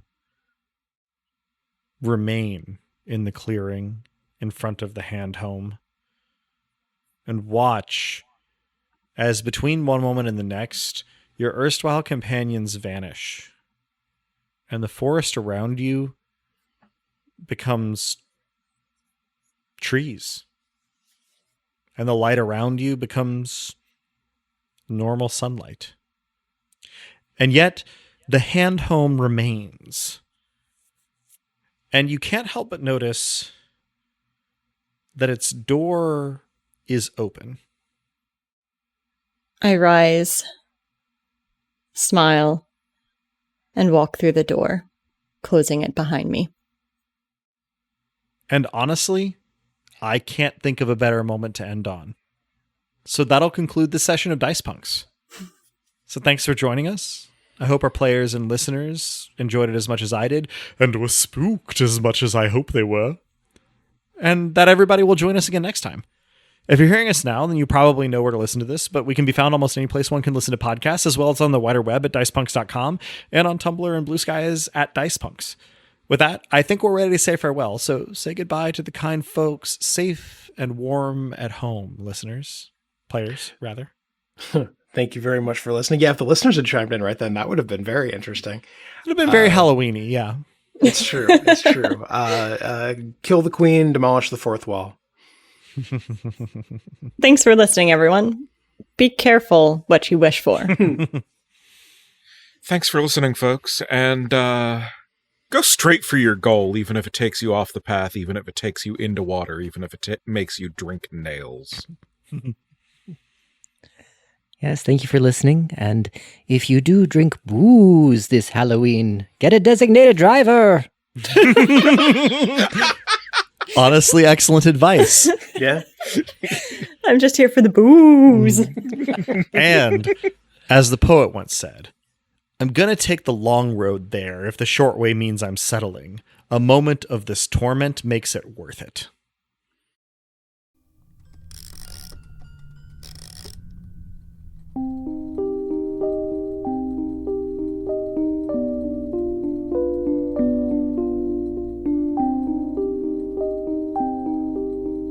Beloved listeners, thank you for tuning in.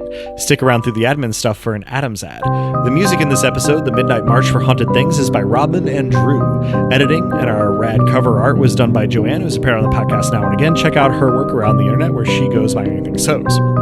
Site design and graphics for dicepunks.com are by the witch thief herself, Robin. Walk in the Forest of Arms is by Alex Black, and links to the system and authors can be found in the Punk Grimoire section of our website, dicepunks.com. Thanks so much for listening. If you liked what you heard, that's reward enough on its own, but if you're so inclined, you can help us out by rating and reviewing us wherever you listen to us, telling your friends who you think would like us to give us a listen, and even by heading over to our Patreon at patreon.com/dicepunks. We have fun rewards available to backers, including a patron-only Discord and access to Dice Peaks After Show for episodes 1.1 and following. Regardless, we hope you'll tune in again, and until then, remember, subtlety is for cowards.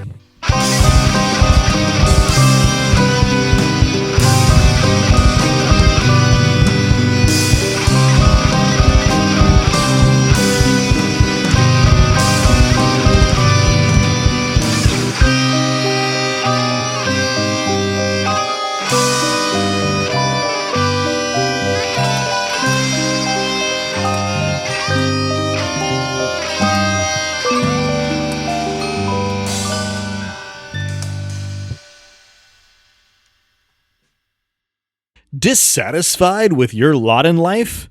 Wishing that you had a better or different family, or that your family wasn't dead? Hoping that you might prove worthy of instruction in the mystical arts? Wanting to fix whatever is wrong with your stupid brain?